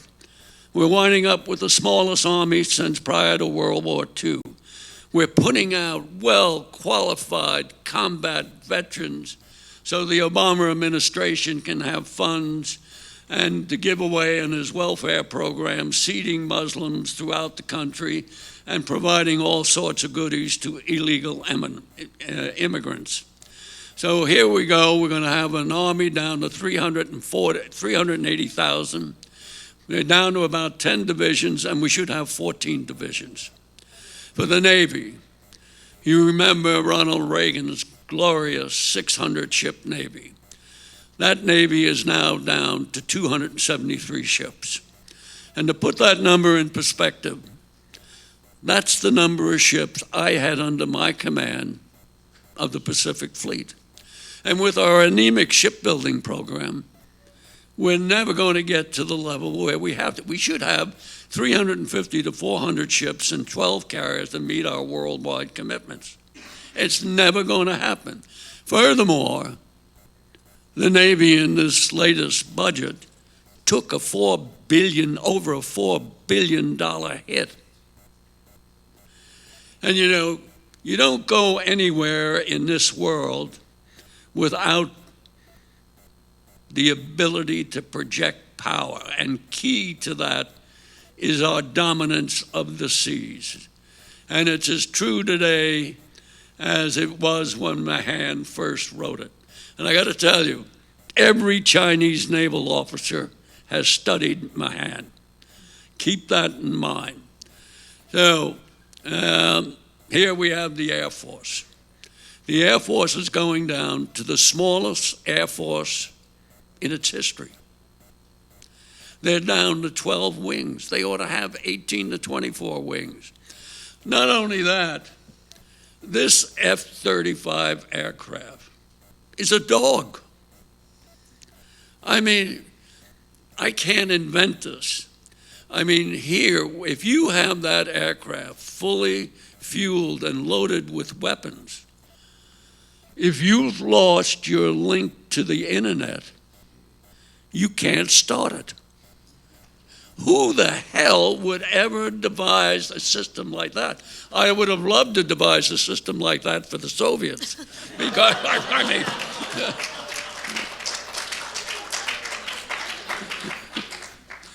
it's, and of course, and while I'm making light of this, an F-16 aircraft today can just outfight it, outdog it. It just would kill it.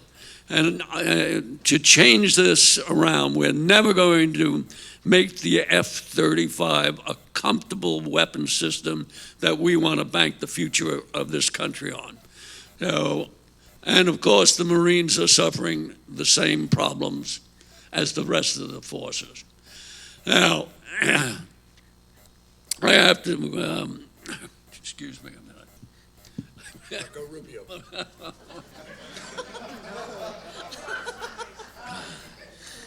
Marco Rubio. Here's a kid, still wet behind the ears, who's never commanded anything more than an office staff. And we're talking about turning over this country to him. I mean, this is as bad as turning it over to Hillary. I mean, there's Hillary, the pathological liar. You know, we gave her 10 days advance warning of the attack on our facility in Benghazi. And, you know, and this has been verified by Mike Flynn, the former director of the Defense Intelligence Agency, and our 13-hour guys who, I have to take my hats off to them, who really came to the rescue.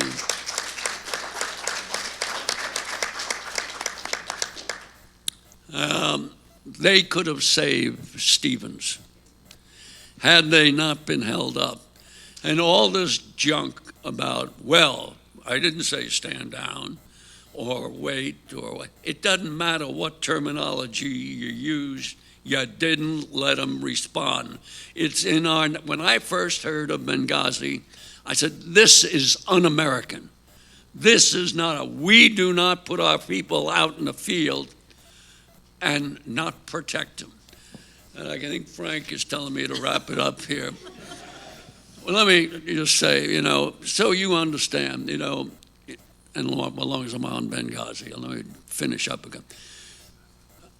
Benghazi, Frank mentioned it earlier, you know, when Obama in his 4 June 2009, so he gave the green light for the Arab Spring, and he sent the signal there, we're not going to interfere. And which set a whole bunch of things in motion. But anyway, on Libya, you know, we changed sides. We provided for the armament of the Al-Qaeda militias and the Muslim Brotherhood militias.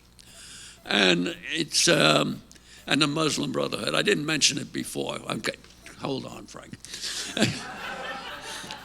You know, their penetration into our systems is as deep or deeper than the communists of the 30s, 40s, and 50s. I mean, when, not only that, you know, the communists had Harry Hopkins as their man in the White House. The Islamists have President Obama. Let me wrap up a couple things on Benghazi, just so you understand. Gaddafi was our guy in Libya. What he was doing was beating down the Al-Qaeda and Muslim Brotherhood militia. There was no humanitarian crisis in Benghazi.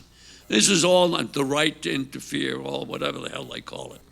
And what's more, Gaddafi was ready to abdicate. My good friend Chuck Kubik, retired Rear Admiral, was working projects in Libya. Gaddafi's people sought him out. He entered into negotiations with Carter Ham, the African commander. They were going on for 2 days. He was ready to go. And Carter Ham was directed, cut off the negotiations. Now here's a president who received the Nobel Peace Prize for giving a speech, but he couldn't give 3 days to work out a truce and save the lives of tens of thousands of people. One last point before Frank falls out of his chair. We had forces that were ready to respond. Oh, good. Yeah, I got it. Hoorah! All right. Okay. We had the commanders in the extremist force, 50 special forces in Croatia, had their own aircraft. In fact, Jeremy Bush, who was the chief of staff to the Department of Defense, actually sent an email to the State Department approximately at 1910, the night of the attack, and said, we've identified the forces. They are en route. All we're looking for is where do I get the cross-border authority? He's still waiting for that answer. We also had a 130-man Marine Force recon team at the base at Sigonella, Sicily. We had F-16 aircraft at Aviano, which could have been there in 2.5 hours at the most. They already have their 20 Mike cylinders in them. That's all they needed. And according to the former commander of the USAFE, he could have had them there in 2 to 2.5 hours. It's been great to be with you all. I look forward to your questions. And wait a minute.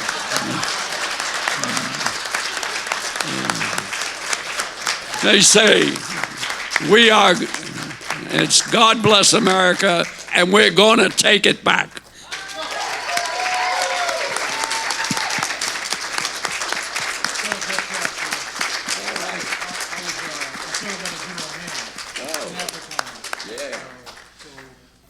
This is a sidebar that needs to take place separately. Sure.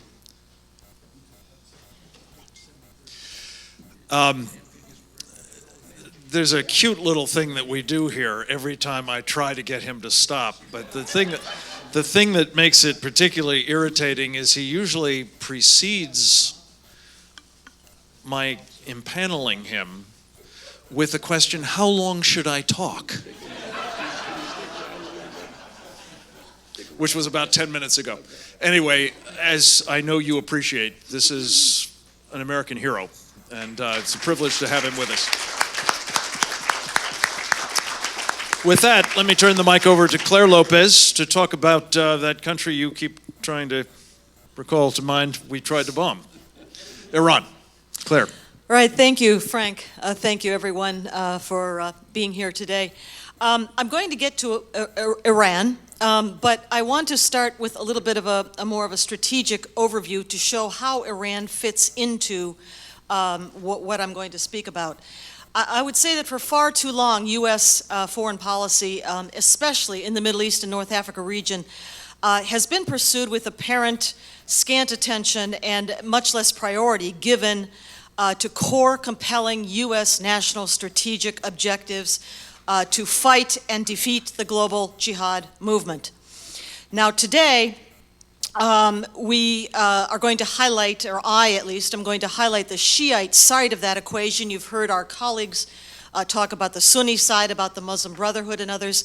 I will speak mostly here today about the Shiite side, led by, of course, the Islamic Republic of Iran. And some of the key points that I want to bring out would address what I would call a new security architecture, counterterrorism counter-jihad security architecture for America that we need, but particularly with regard to Iran. And it will identify those core, compelling U.S. national strategic interests and outline measures that are necessary to provide for the common defense of our Constitution, our republic, and our society in this existential struggle of our time. Now, at the strategic level, the U.S. has what I would say limited but very specific national security objectives in the Middle East, North Africa region. They're important, but they have to be precisely defined before we go blasting off into some sort of action. Number one among these, I would say, is to defend U.S. diplomatic, intelligence, military assets, our facilities and equipment, and ensure the security of our personnel serving abroad in this region. We also need, and this is also almost as equally important, to keep open the naval, maritime, and commercial sea lanes and defend the free passage of oil and other commercial goods, prevent the control of choke points like the Strait of Hormuz, the Bab el-Mandeb, the Red Sea, the Suez Canal by jihadis or other forces hostile to the U.S., the West in general, and our other partners and allies. Next, we must defend and support our regional allies in this area, primary among which I would say are Egypt, the Jewish state of Israel, Jordan, and the Kurdish people, those among them who are pro-West. We need to seek regional stability, including a balance of power between the local Shiite and Sunni Islamic forces, however rough or imperfect that may be, and believe me, it will be rough and imperfect. We have to accept the reality that the Sunni-Shiite relations are and will always remain messy. They've been so for over 1,300 years. We have to accept the fact that we cannot change this, nor should we try. That's not our business. We need to avoid actions that would further destabilize the region or yield advantage to U.S. adversaries. In other words, refraining from involvement in historical intra-Islamic sectarian struggles, except when compelled or if compelled in defense of other core U.S. national security objectives.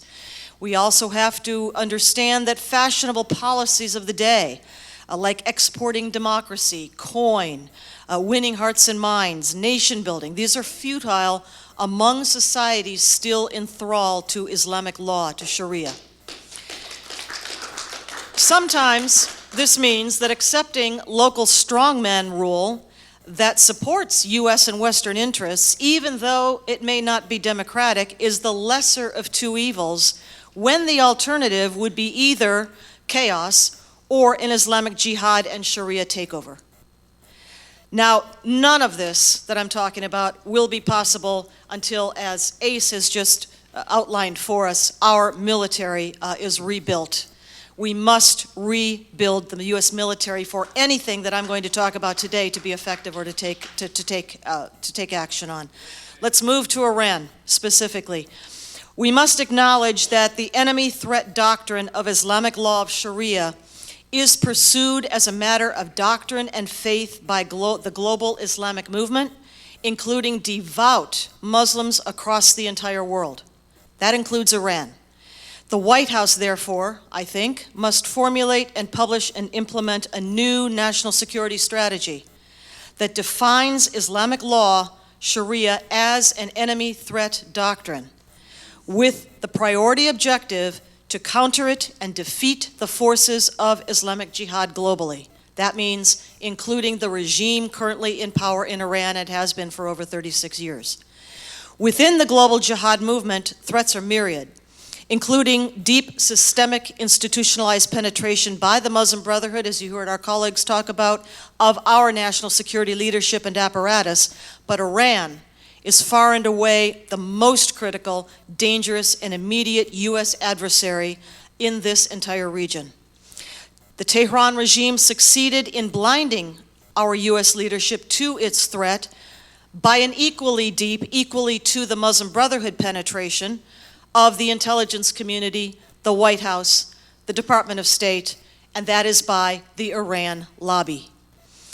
Now, Iran's WMD programs, weapons of mass destruction programs, especially its nuclear and electromagnetic pulse, EMP, you're going to hear Frank talk about that, programs, and the ICBM delivery systems, intercontinental ballistic missile delivery systems for them, pose an existential threat to the United States mainland right now, today, as well as to regional allies like Israel and others in that region. The expansionist revolutionary geostrategic objectives of the Tehran regime derive directly from the Islamic canon and are expressed in both the Iranian constitution, I've got a copy of it with me if you'd like to look at it, and military doctrine, the details of which now are in U.S. possession. Now, the Shiite 12er eschatology of the top Iranian leadership, both clerical and military, actively seeks Armageddon, all-out warfare, chaos, destruction, to hasten the return of the 12th Imam, whom they believe is the Mahdi, the messianic figure of Islam, and in order to launch the Islamic end times. Iran's preferred strategy for its expansion of power and its projection of terror relies on primarily proxy forces. Yes, there are Iranian forces actually now fighting in Syria, well, what used to be called Syria too, but primarily Iran's preference is to rely on terror proxy forces, Al-Qaeda, Hamas, Hezbollah, the Iraqi Shiite militias, and the Islamic State. Yes, I said the Islamic State, and the Taliban. Many of these now are slated to receive massive new injections of funding post nuclear agreement with Iran, what they call the Joint Comprehensive Plan of Action. As you may know, something over 100 billion, I mean, when you get up to that many zeros, I'm not sure the figure matters precisely, but over 100 billion, maybe 120 billion or so dollars have been released to Iran out of frozen funds, their own funds to be sure, but released as part of this deal, which, by the way, nobody ever signed. You know that, right? Nobody ever signed that deal.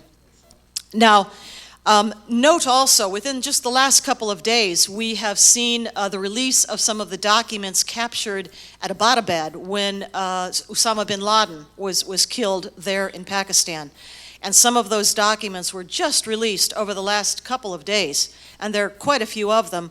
But among them, what is very important that I noticed, jumped off the pages at me, is a letter that Osama bin Laden wrote, and it's online if you'd like to see it, in his own handwriting, that says, and I quote, "Iran is our main artery for funds, personnel, and communication." Now, you've heard me talk before about the Iranian role in the attacks of 9/11, together with Hezbollah also as well. It was hard to get that point across for a long time. But this document, and probably loads of others in that cache that were seized by the special forces who took down Osama bin Laden, many of those documents likely will attest to this relationship. And I would propose that it may be one of the reasons why this administration did not want those documents released and have sat on them for so long. This is at least one reason why they didn't want them released, because what's in them talks about the very close Iranian-Al-Qaeda relationship that in fact goes back to 1990, where they got together in Sudan. We can talk about more of that in Q&A if you'd like. Let me go on here. Iran already has announced new payments to the families of Palestinian jihad terrorists for those who are killed, Palestinian suicide bombers who are killed. There is going to be a massive payment to the family. For those who are arrested and imprisoned, another set of thousands of dollars to those families. This is what Saddam Hussein used to do before 2003. He was the benefactor to the Palestinian terror families. Now it's going to be Iran, and they've announced it publicly. Other recent reporting shows that Iranian funding to Hamas, you know, they've had this on-again, off-again relationship for a long time. Well, at the moment, they're on again. And this new influx of money to the Iranian regime, part of that will go, probably increased funding to Hamas. But guess what? Hamas is working very closely with the Islamic State in Sinai. They call that the Vilayat Sinai. It used to be called Ansar Beit al-Makdi, so remember that name. It was superseded, and now it's an actual offshoot, a vilayat, if you call it, a governorate of the Islamic State in Sinai. Well, Hamas is working very closely with the Islamic State in Sinai. The Iranian funding going to Hamas, some of that goes to the Islamic State. And yes, Iran does know that, and so do the rest of us now. The Gulf Cooperation Council, that is the membership nation-state group in the Gulf of the Persian Gulf, led by Saudi Arabia, of course, Kuwait, Bahrain, the UAE, Qatar, and I think I'm skipping one, Oman, has just, within the last couple of days, designated Hezbollah a terror group. There are increasing tensions, very obviously, between Sunni and Shiites in this region. This is just one example of that. But Hezbollah, very rightfully, I don't know what took them so long, is now on their terror list of the GCC. Furthermore, in the wake of that deal that we concluded with Iran, nuclear proliferation in the region is sure to expand and accelerate. Obviously, we know already that the Saudis have been working with the Pakistanis since, at a minimum, 2003. Yes, I will wrap up. They have an arrangement with the Pakistanis for some sort of nuclear capability. They already have their own missiles, and would be for warheads. All right. After this deal, the JCPOA, Iran's behavior has not ameliorated or improved. It's gotten worse, much worse. Not better, as the Obama administration wanted to tout as a success, as an outcome of the negotiations. For instance, that money that I was talking about going to them, 120 billion or so, you know what that's equal to? It's about 1/4 of the Iranians' entire GDP for a year. It's about 25% of their annual GDP. So that's what they've got in their hands now. It is rallying the Iranian people around the regime because they think, wow, look what you've been able to accomplish against the great Satan. It is stirring up trouble. The Iranian regime is stirring up trouble among the Saudi Shiites. You might know that there is a portion of eastern Saudi Arabia that is Shiite population. It's also where their oil is located for the most part. Massive support is going to support, of course, Bashar al-Assad and prop up his regime, his satrap regime in Damascus. More money is going to the Houthi rebels in Yemen. Missile tests have been conducted that are clearly in violation of existing United Nations Security Council resolutions. Bans on such testing, no problem. The seizure of our U.S. naval personnel is against all norms of international law. And yet it was done in order to earn them points, because now they worked with us to get their release, you see. They're on a buying spree for weaponry. They're buying billions, or putting in orders at least, for billions of dollars in Russian weapons. Iranian terrorist proxies, including the Palestinian Islamic Jihad, are also on a shopping spree for Russian weapons and elsewhere all around the Middle East. By the way, did you know the Iranian regime has just renewed the death fatwa against Salman Rushdie? All right, so we must develop plans, I say, for regime change in Iran to end the mullah's pursuit of deliverable nuclear weapons and EMP kill shot, as Frank will talk about shortly, capability, its support for terrorism, revolutionary expansionism, appalling human rights abuses against its own people. We must develop plans to destroy Iran's key nuclear infrastructure, including its key military and civilian facilities, including its power grids, the IRGC Quds Force, Basij, and intelligence command centers. We must end all official collaboration with and or support for the Iranian regime, its puppet regimes in Baghdad, Beirut, or Damascus, and any of its proxies, including Hezbollah, Iraq, Shiite militias, and the Taliban. The U.S. almost done. I'm almost done.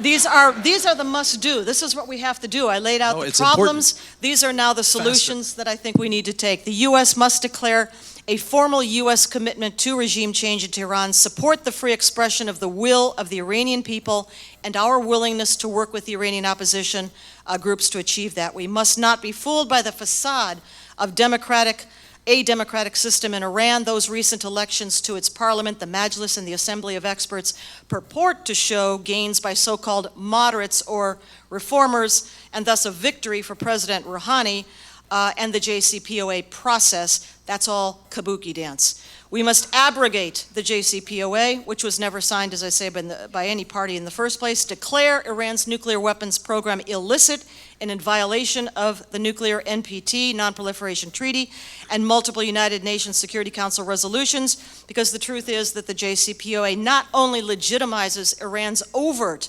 nuclear weapons program, but also fails completely to address the covert one, where, along with North Korea, the real work on the Iranian bomb goes on. This means we must declare Iran's illicit nuclear weapons program a valid target for possible military and or other offensive actions unless and until all suspect sites immediately open to IAEA inspections that include U.S. nationals on the teams. Declare Iran's ballistic missile program the same thing, violation subject to military action. Demand full accounting for Iran's past nuclear weapons program work, and we should withhold funding from the IAEA, International Atomic Energy Agency, until it reverses its capitulation to the Tehran regime on the so-called possible military dimensions of the Iranian nuclear weapons program.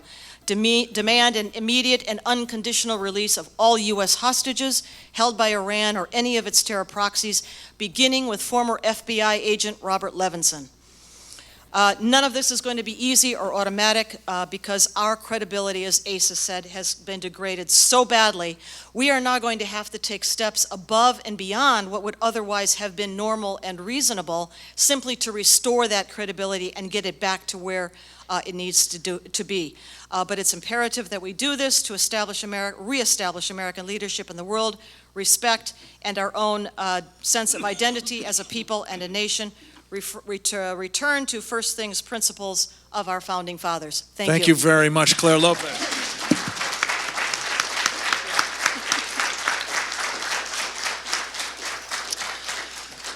I genuinely hate to try, let alone actually succeed in curbing either of these folks from making presentations, because what they've got to say is so important.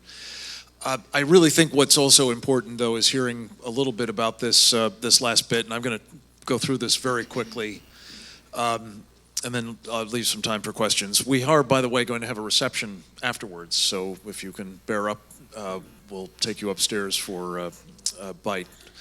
Right after this, actually, right after this. I wanted to just share with you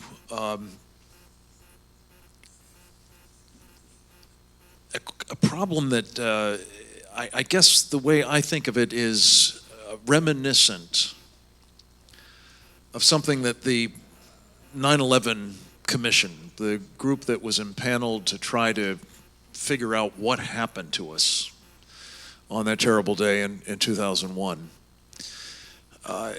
And one of the things that they came up with, a number of findings obviously, but one of the most important ones perhaps, was that it was a failure of imagination. We actually had, and Claire used to be in this business, Ace was a consumer of it, but intelligence, we had intelligence about this operation, or about at least this kind of attack. And yet we lack the imagination to think about somebody actually operationalizing it. And we're facing a similar, even in a way, more outrageous failure of imagination at the moment. Because we are on notice, ladies and gentlemen, about the understanding that I think quite literally every bad actor on the planet has, that if they wish to take down the United States of America, they need simply take down our electric grid. And the trouble is that it's not just that we know they're thinking about it. As Claire mentioned, for example, we have doctrinal documents from Iran that refer, I believe, to, in more than 20 places, the use of electromagnetic pulse as a means of destroying the grid of the United States. Well, those of you in the intelligence business would call that a clue as to their intentions, don't you think? We've also had, as you may know, but if you do know, you're probably among a very small minority, even, in this town, that do.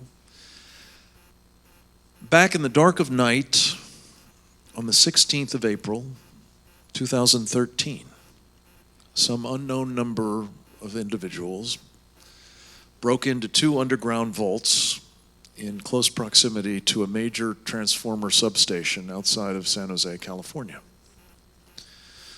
They went into those underground vaults very expertly. They cut the fiber optic lines that were down there, came back up, put the manhole covers, 250-pound manhole covers, by the way, back in place, tried to obscure any sign that they had been disturbed, and proceeded to move to pre-sighted firing positions from which they poured 120 rounds of automatic weapons fire into the transformer substation.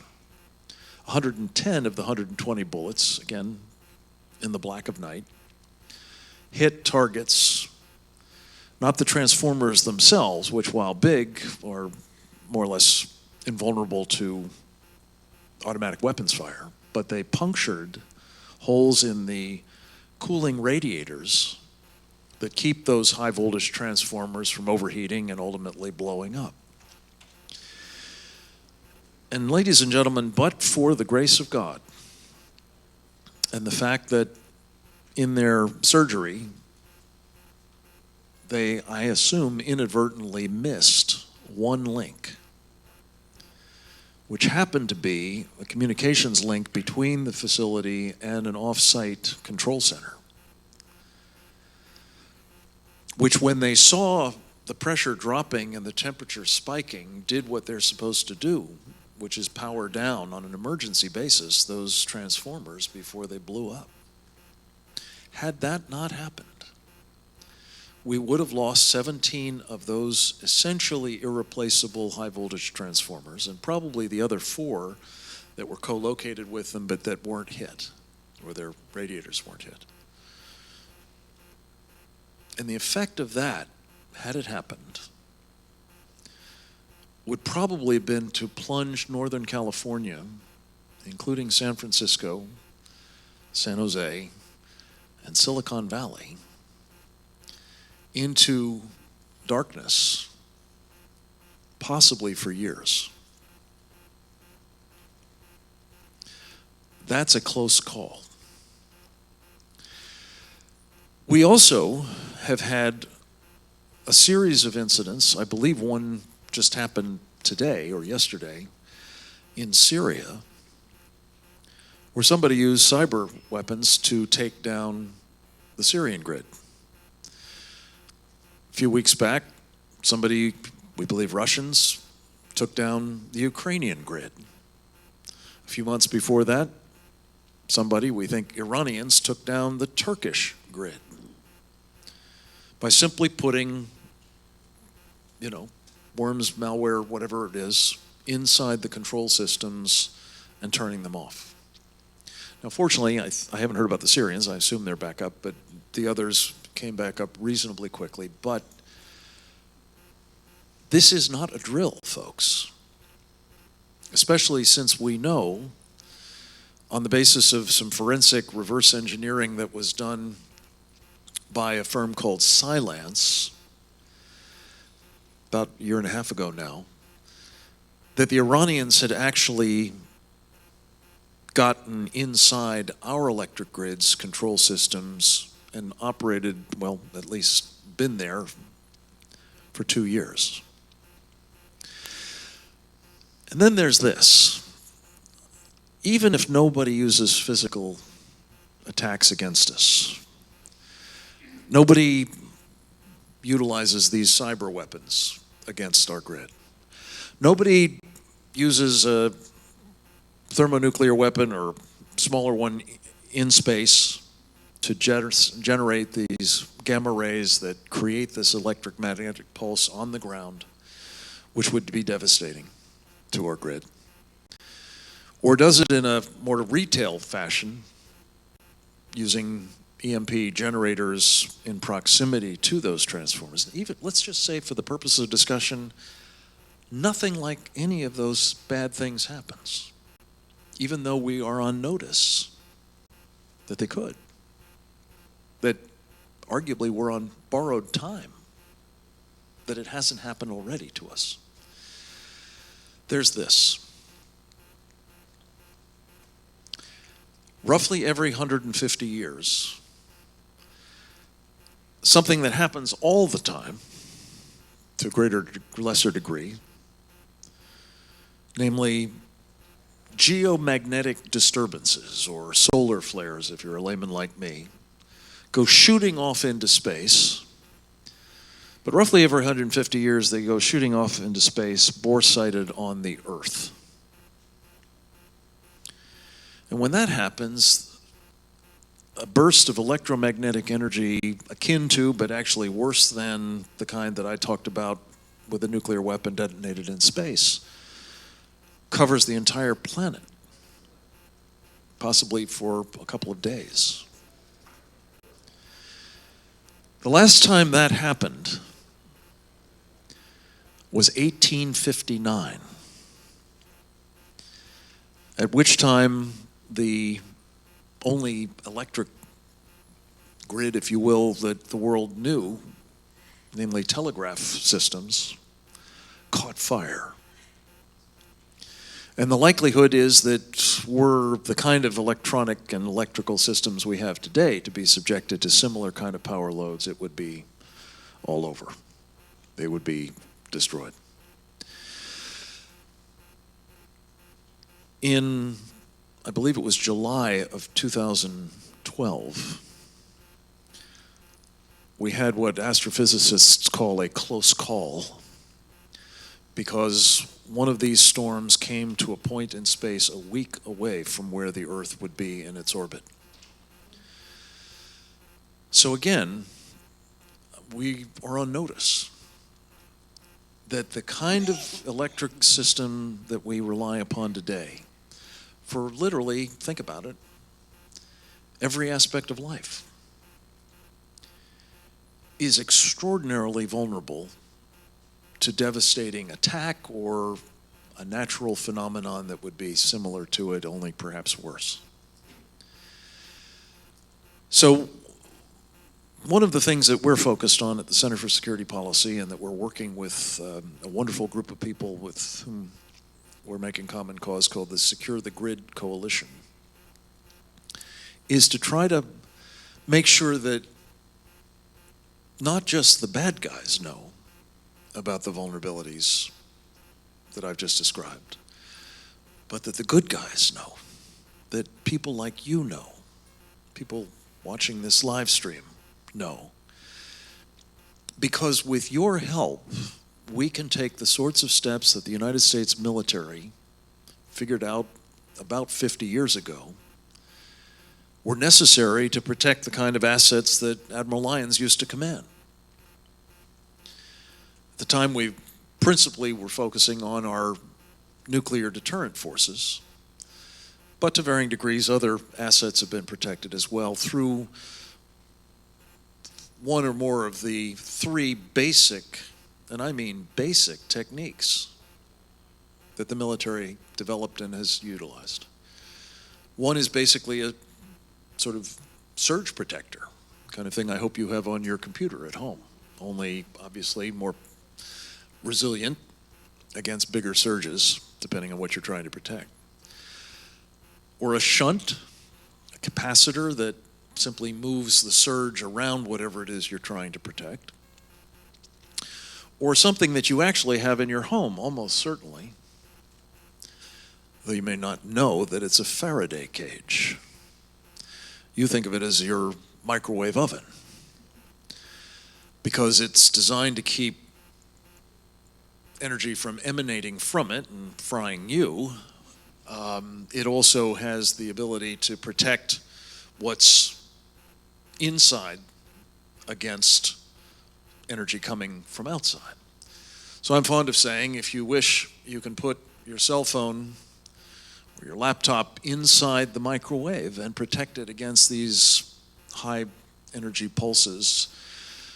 Just don't turn it on. So those are the basic techniques, folks. We've known about them, we've utilized them, we know they work for 5 decades in the United States military. We just have never troubled ourselves to protect the things that, ironically, the U.S. military has to have in order to assure that its mission can be performed, namely that civilian power grid, upon which 99% of our military installations in this country depend. So this is a moment when, whether it's out of a concern about the jihadists deciding to use this, Claire's Iranian friends or others, as a kill shot, I should say Claire and Admiral Lyons, or whether it's that, you know, the ISIS cadres or Al-Qaeda operatives or Hamas or Hezbollah that we know are here inside the United States. You may have heard the FBI director say he's got 900 active cases of Islamic State operations in 50 states. Or whether it's just Mother Nature doing her thing. This is a problem of surpassing importance. I'm given to say everything you've heard here is important. But frankly, we won't get to those other things if we're not attentive to this. If we do take steps to make the grid resilient, it will make all the difference. It will make the kind of difference that a blue ribbon commission that the Congress convened estimated might result, should the grid go down and stay down for a year, in the death of 9 out of 10 Americans. So clearly, we can't let that happen. And this is a part of our Counter-Jihad campaign. Again, if you're interested in participating in it, learning about it, or otherwise helping, I urge you to check out counterjihad.com and become part of the solution to the sorts of problems we've discussed with you today. In the end, as I said earlier, this is a time when we've got the ear of a lot of politicians, including the 4 that will be here tomorrow. Several of them have spoken about this, as you may know, in previous debates. Be interesting to see if any of them get to it tonight. I'm talking about the grid here specifically. To varying degrees, they've talked about these other problems, the ridiculous so-called deal, the radical Islamic terrorism, as some would call it. We think of it as jihad, animated by Sharia. And needless to say, the importance, the imperative need to rebuild our military and end the kind of wrecking operation that has been waged against it for the past 7 years at least. So with that, ladies and gentlemen, we'll stop and we will take your questions, and I thank you very much for sticking around to pose them.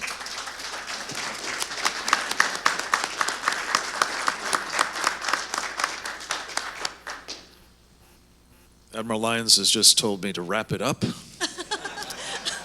And that there's a report that North Korea is readying its nukes. I don't know whether that means for operational use or just getting more of them ready.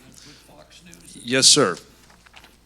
I'm Russell Page. I'm a local patent attorney and a longtime listener to Freedom Radio and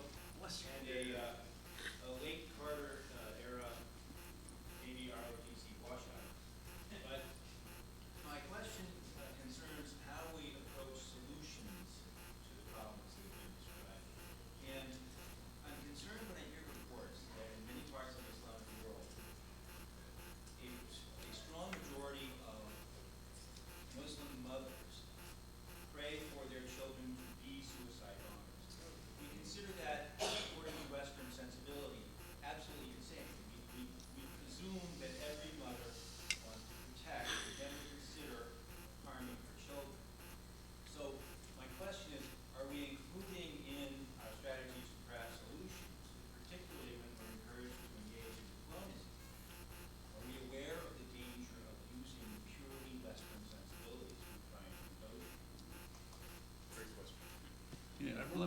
take the first whack at it. I'll take you back to 1 January 2015, when President al-Sisi of Egypt, recognizing that the current, let's say, efforts of, is giving Islam a bad name. And he went ahead and he called for a reformation of Islam. It hadn't happened in 1,300 years.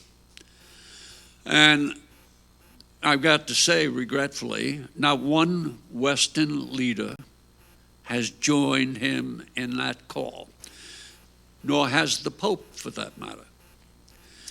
And he reissued that call for a reformation of Islam January of this year. Or was it February? I forget, one or the other. I think February. So until, you have some type of change in the fundamental ideology of Islam, as I've always said, Islam is a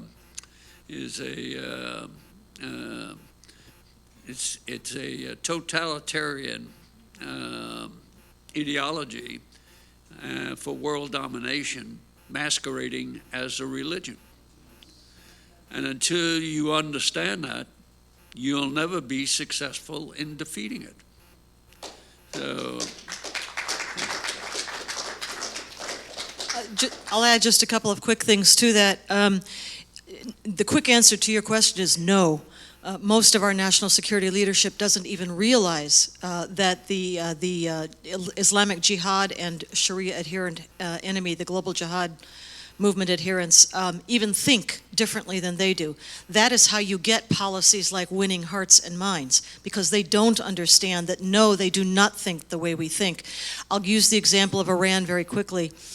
Because I referred to it a little bit when I was speaking here, and that is that eschatological belief of the top leadership that not only can the Mahdi, or in their version of that, the 12th Imam, come back at the end of times to usher in the Day of Judgment and so forth, but they actually believe that they can accelerate the return of the 12th Imam by causing as much chaos, strife, and warfare on earth as possible, so that he'll feel compelled to come back and set everything straight.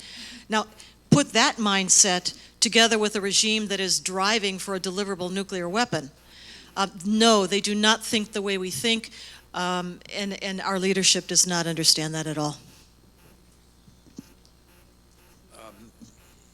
It's just dawned on me that because we didn't have a mic, nobody's questions were heard by the audience elsewhere, I take it, which...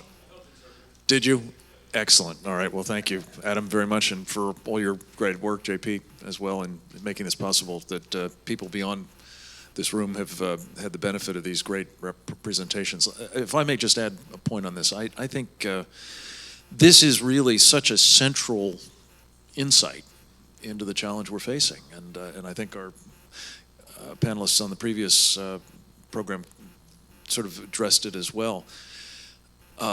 This is a totally foreign concept to most of us. And to the extent that we can even get our head around it, the challenge of doing something based on the same rules, the same principles, which we consider to be, let's face it, barbaric, inhumane, unethical, is an abomination. And that gives rise to the real challenge of our time, is how do you deter this kind of behavior, or stop it, and certainly prevent it in the future, without being reduced to doing it yourself. And I think what we kind of heard from our friends from Europe is it may not be possible, given the late stage they're at right now. I think for us it is still possible, but you have to start with the proposition that you're not going to empower the people who engage in that kind of conduct to be stronger and more dangerous, not just over there, but here. Which goes to Claire's point and again, we've discussed it several times, but I can't emphasize it enough. We have a new book that Claire and I have authored that will be out, I think, in a week or so, called See No Sharia, which is about disarming our first lines of defense through this program that Jim Hanson talked about, the Countering Violent Extremism program. And ladies and gentlemen, this is not a long book, but it's a fairly comprehensive treatment of what's been going on here. It will make you cry when you see what has been done to the men and women who are in the military, are in the intelligence community, are in the FBI, are in the first lines of defense at the Homeland Security Department, one of whom Jim talked about, terrific man, I must say, one of the most impressive public servants I've ever met, by the name of Philip Haney. And you may have heard his story. Megyn Kelly and Judge Janine talked about it, among others, before Christmas. Because he realized when the truth finally started coming out that no, it wasn't workplace violence in San Bernardino. That in fact, the perpetrators were associated with a group called Tablighi Jamaat, one of these jihadist enterprises that, again, most of us have never heard of. Phil Haney realized that those were people he had been investigating until he was told to stop and told to destroy the database that he had built about their operations in this country, prompting him to say that had I not been stopped, maybe San Bernardino would never have happened. I would have been able to save those 14 people's lives. Which is a very painful thing for a guy who swore an oath to do just that, as I think it is for all of the others that I've mentioned. So we have to do what we can now, but I really believe that it starts with stopping doing the things that we're doing now that are so counterproductive, most especially legitimating, endorsing, empowering, funding, and as Claire mentioned, even arming the Muslim Brotherhood, the leading edge of the jihad here and around the world. It would serve us well. Any other questions? Yes, sir. Elsewhere? Is your paper available elsewhere? Which paper do you mean? The one you read tonight. There are notes that I can send you if you'd like. I'll give you a business card afterwards, and I'll be glad to send the notes to you. That'd be awesome. Thank you. Sure will. Please wait for the mic because we're also broadcasting, so it'll be helpful. You mentioned the 9/11 Commission report. One sees mentions of a missing 28 pages. Urban myth or reality? Yes, there are 28 pages that were deemed so classified that they were never released. They are understood to deal with the role of Saudi Arabia in the attacks of 9/11. And very briefly, I will mention that I was an expert witness in a legal case, which is where my knowledge about this comes from, in some part at least. It was a case called the Havlish case. It's online if anybody wants to look it up. The website is www.iran911case.com.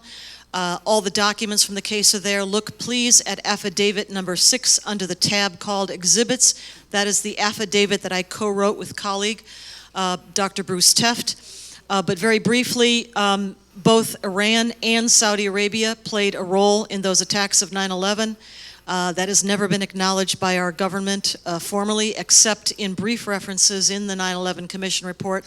But as you note, 28 pages missing. Very briefly, the hijackers, most of the Saudi muscle hijackers were actually recruited in Saudi Arabia by Imad Mughniya. Imad Mughniya was the #1 terror chieftain of Hezbollah for 2 decades. He's dead now. Killed in February 2008. But he was permitted, ordered by Iran, permitted by Saudi Arabia to recruit the hijackers in Saudi Arabia. He then escorted them, he trained them all around the Middle East. And then the deal between the Saudis and the Iranians had to do with their passports, in which a particular mark was made so that they would retain clean passports, Saudi passports, without the stamp of border crossings when they went in and out of Iran during their training, and so that those passports then would be accepted when they came into the United States later. So that's the involvement, at least that in part, that I know of the Saudi involvement, but yeah, 28 pages missing. Oh, I was just curious. I was under the understanding that Al-Qaeda was Sunni and then Iran is Shia. Is there collaboration then between the two? Okay. Can you elaborate a little bit more on that? Yeah, she should speak to this point, but what you're touching on has been another of these, I think, acts of willful blindness or successful influence operations, whereby we have had Muslim Brotherhood operatives specifically telling our government that the Shiites and the Sunnis can never cooperate. And I think thereby try to excuse one or the other or both from some of the behavior that Claire's documented. I'll just add that in the Muslim view of things, doctrinally within Islam, you've probably heard the phrase, I against my brother and I against our cousin, we against the rest, and so forth. It is called a system of balanced opposition, so that at each level of the conflict, the two sides are roughly balanced. Well, the Islamic doctrine holds that the world is divided into two.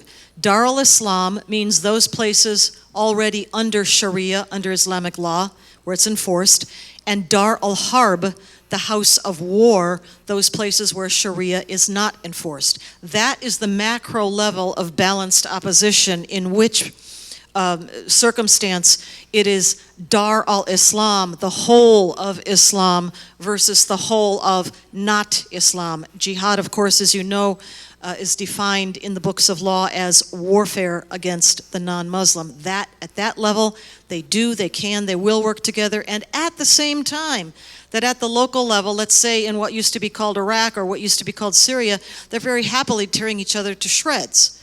But at the macro level of balanced opposition, it is Dar al-Harb versus Dar al-Islam.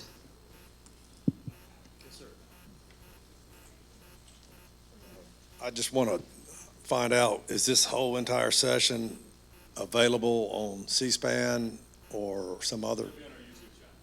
Under YouTube. The Center for Security Policy's Under the Secure same- Freedom channel. Secure Freedom channel, is that right, Adam? It is being live streamed. We're recording it, and it will be posted after these guys get back to work. Yes, sir.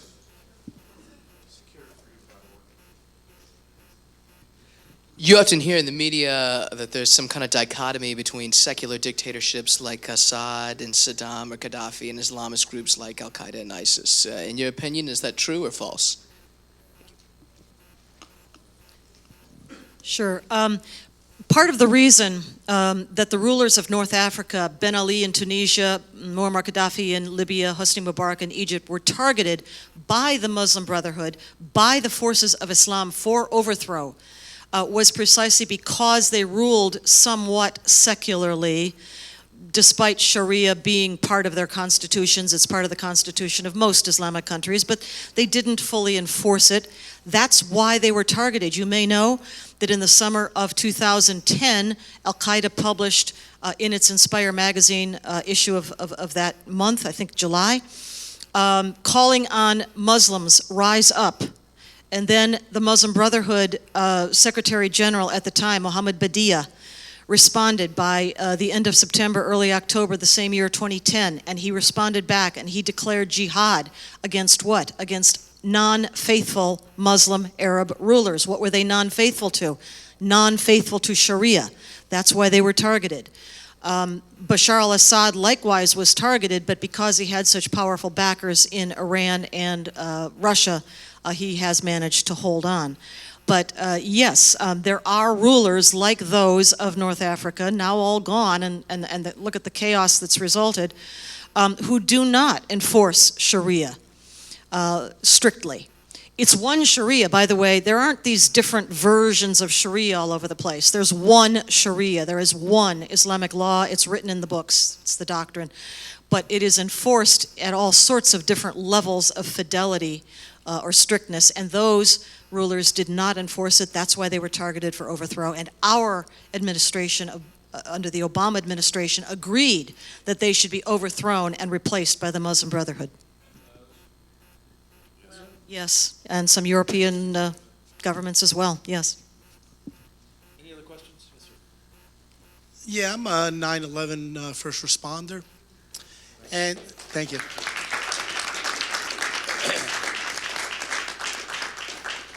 And I'm currently working, and I heard you earlier allude to the dismantling of our intelligence, our military leadership, the resources in the first line by our law enforcement. I know firsthand it's been completely gutted. I mean, it is a shell of what it once was. The tools and the resources that are available to me, military intelligence, no longer exist. And the handful that try to stand up to get resources are immediately dispatched. And I heard you guys talking about that, and my question to you is, because the damage is so depth and profound, what is the solution to rebuild that? Because it took 200 years to get to that point, and it's literally been destroyed. I would defer to you, sir. Briefly. Well, you're exactly correct.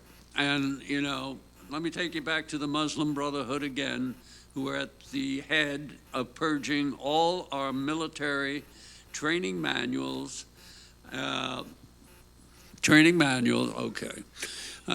which correctly identified the threat. It was purged of anything that related Islam to terrorism. And it's not only from the military level, it went all the way down through every government agency, right down to the local police force level. All right. This obviously has got to be reversed. And as long as I've got the microphone, this, along with the social engineering that has been imposed on our military forces, because even with the unilateral disarmament, they were not able to destroy the warrior mentality. But they addressed that through the social engineering that has been imposed on our military forces. And this includes the removal of don't ask, don't tell. And all this junk you've heard, how successful it has been, is pure nonsense. In 2014, there were over 10,000 male-on-male unwanted advances. And those are just the reported ones. You have... advances, sir. I think it was more than advances. Well, yeah. We have... Since you can't remember what you're going to say, let me just take this for a second. Any excuse. Just on this point, because it's again, if you're interested in this issue of civilization jihad, we have a wealth of documentation as to how it is operating. I just want to tell you this one story about how we got to the point that Ace just described. I believe it's tied directly to an incident in which the FBI director, not the current one, but his predecessor, in his wisdom, decided to honor a prominent Muslim Brotherhood operative who happened to be on the advisory board of the Department of Homeland Security, and worse, was on the so-called Countering Violent Extremism Working Group of that board, which had been specifically requested by the Secretary of the Department to help devise the strategy for countering violent extremism. He happened to be one of 4, depending on how you count it, maybe 6 Muslim Brotherhood operatives populating that advisory board. His name is Mohammed Elibiari. And the venue that was chosen for the FBI director to present him with the top civilian award of the FBI was Quantico, Virginia, not far from here. At least as the crow flies, it's hard to get to from here, especially at rush hour. That happens to be the location of the FBI's training academy and the library for the training academy. And somebody, and I wonder who, seems to have gotten some photographs of some books that were in that library that subsequently were used as evidence by a radical leftist by the name of Spencer Ackerman, who writes for Wired magazine, to demonstrate that the FBI had hateful, offensive materials in its training curriculum. And that became the impetus for the purge that Ace talked about. Now, there's a lot of other purging going on, to be sure, but this was catastrophic because it translated into a demand by what we call the red-green axis, leftists on the one hand like Ackerman and Islamists on the other like Elibiari, that these documents and the trainers who use them be removed from the FBI's training program, and that in turn gave rise to a demand of the Homeland Security Advisor to the President of the United States, John Brennan, that actually such training materials throughout the government be removed. The first responder types, the intelligence community, the military, and so on.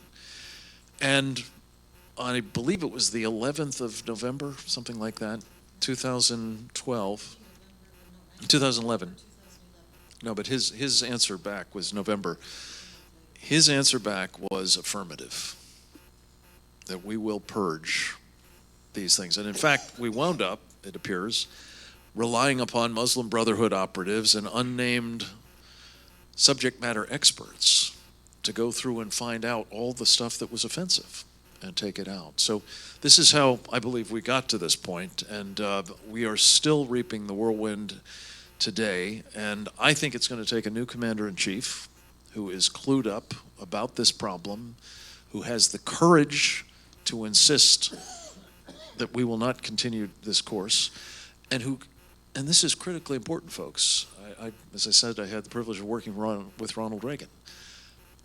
Do now what he did then, which is to seek a mandate from the American people to change course. With that mandate, everything is possible, and without it, even with good leadership, it's so much harder.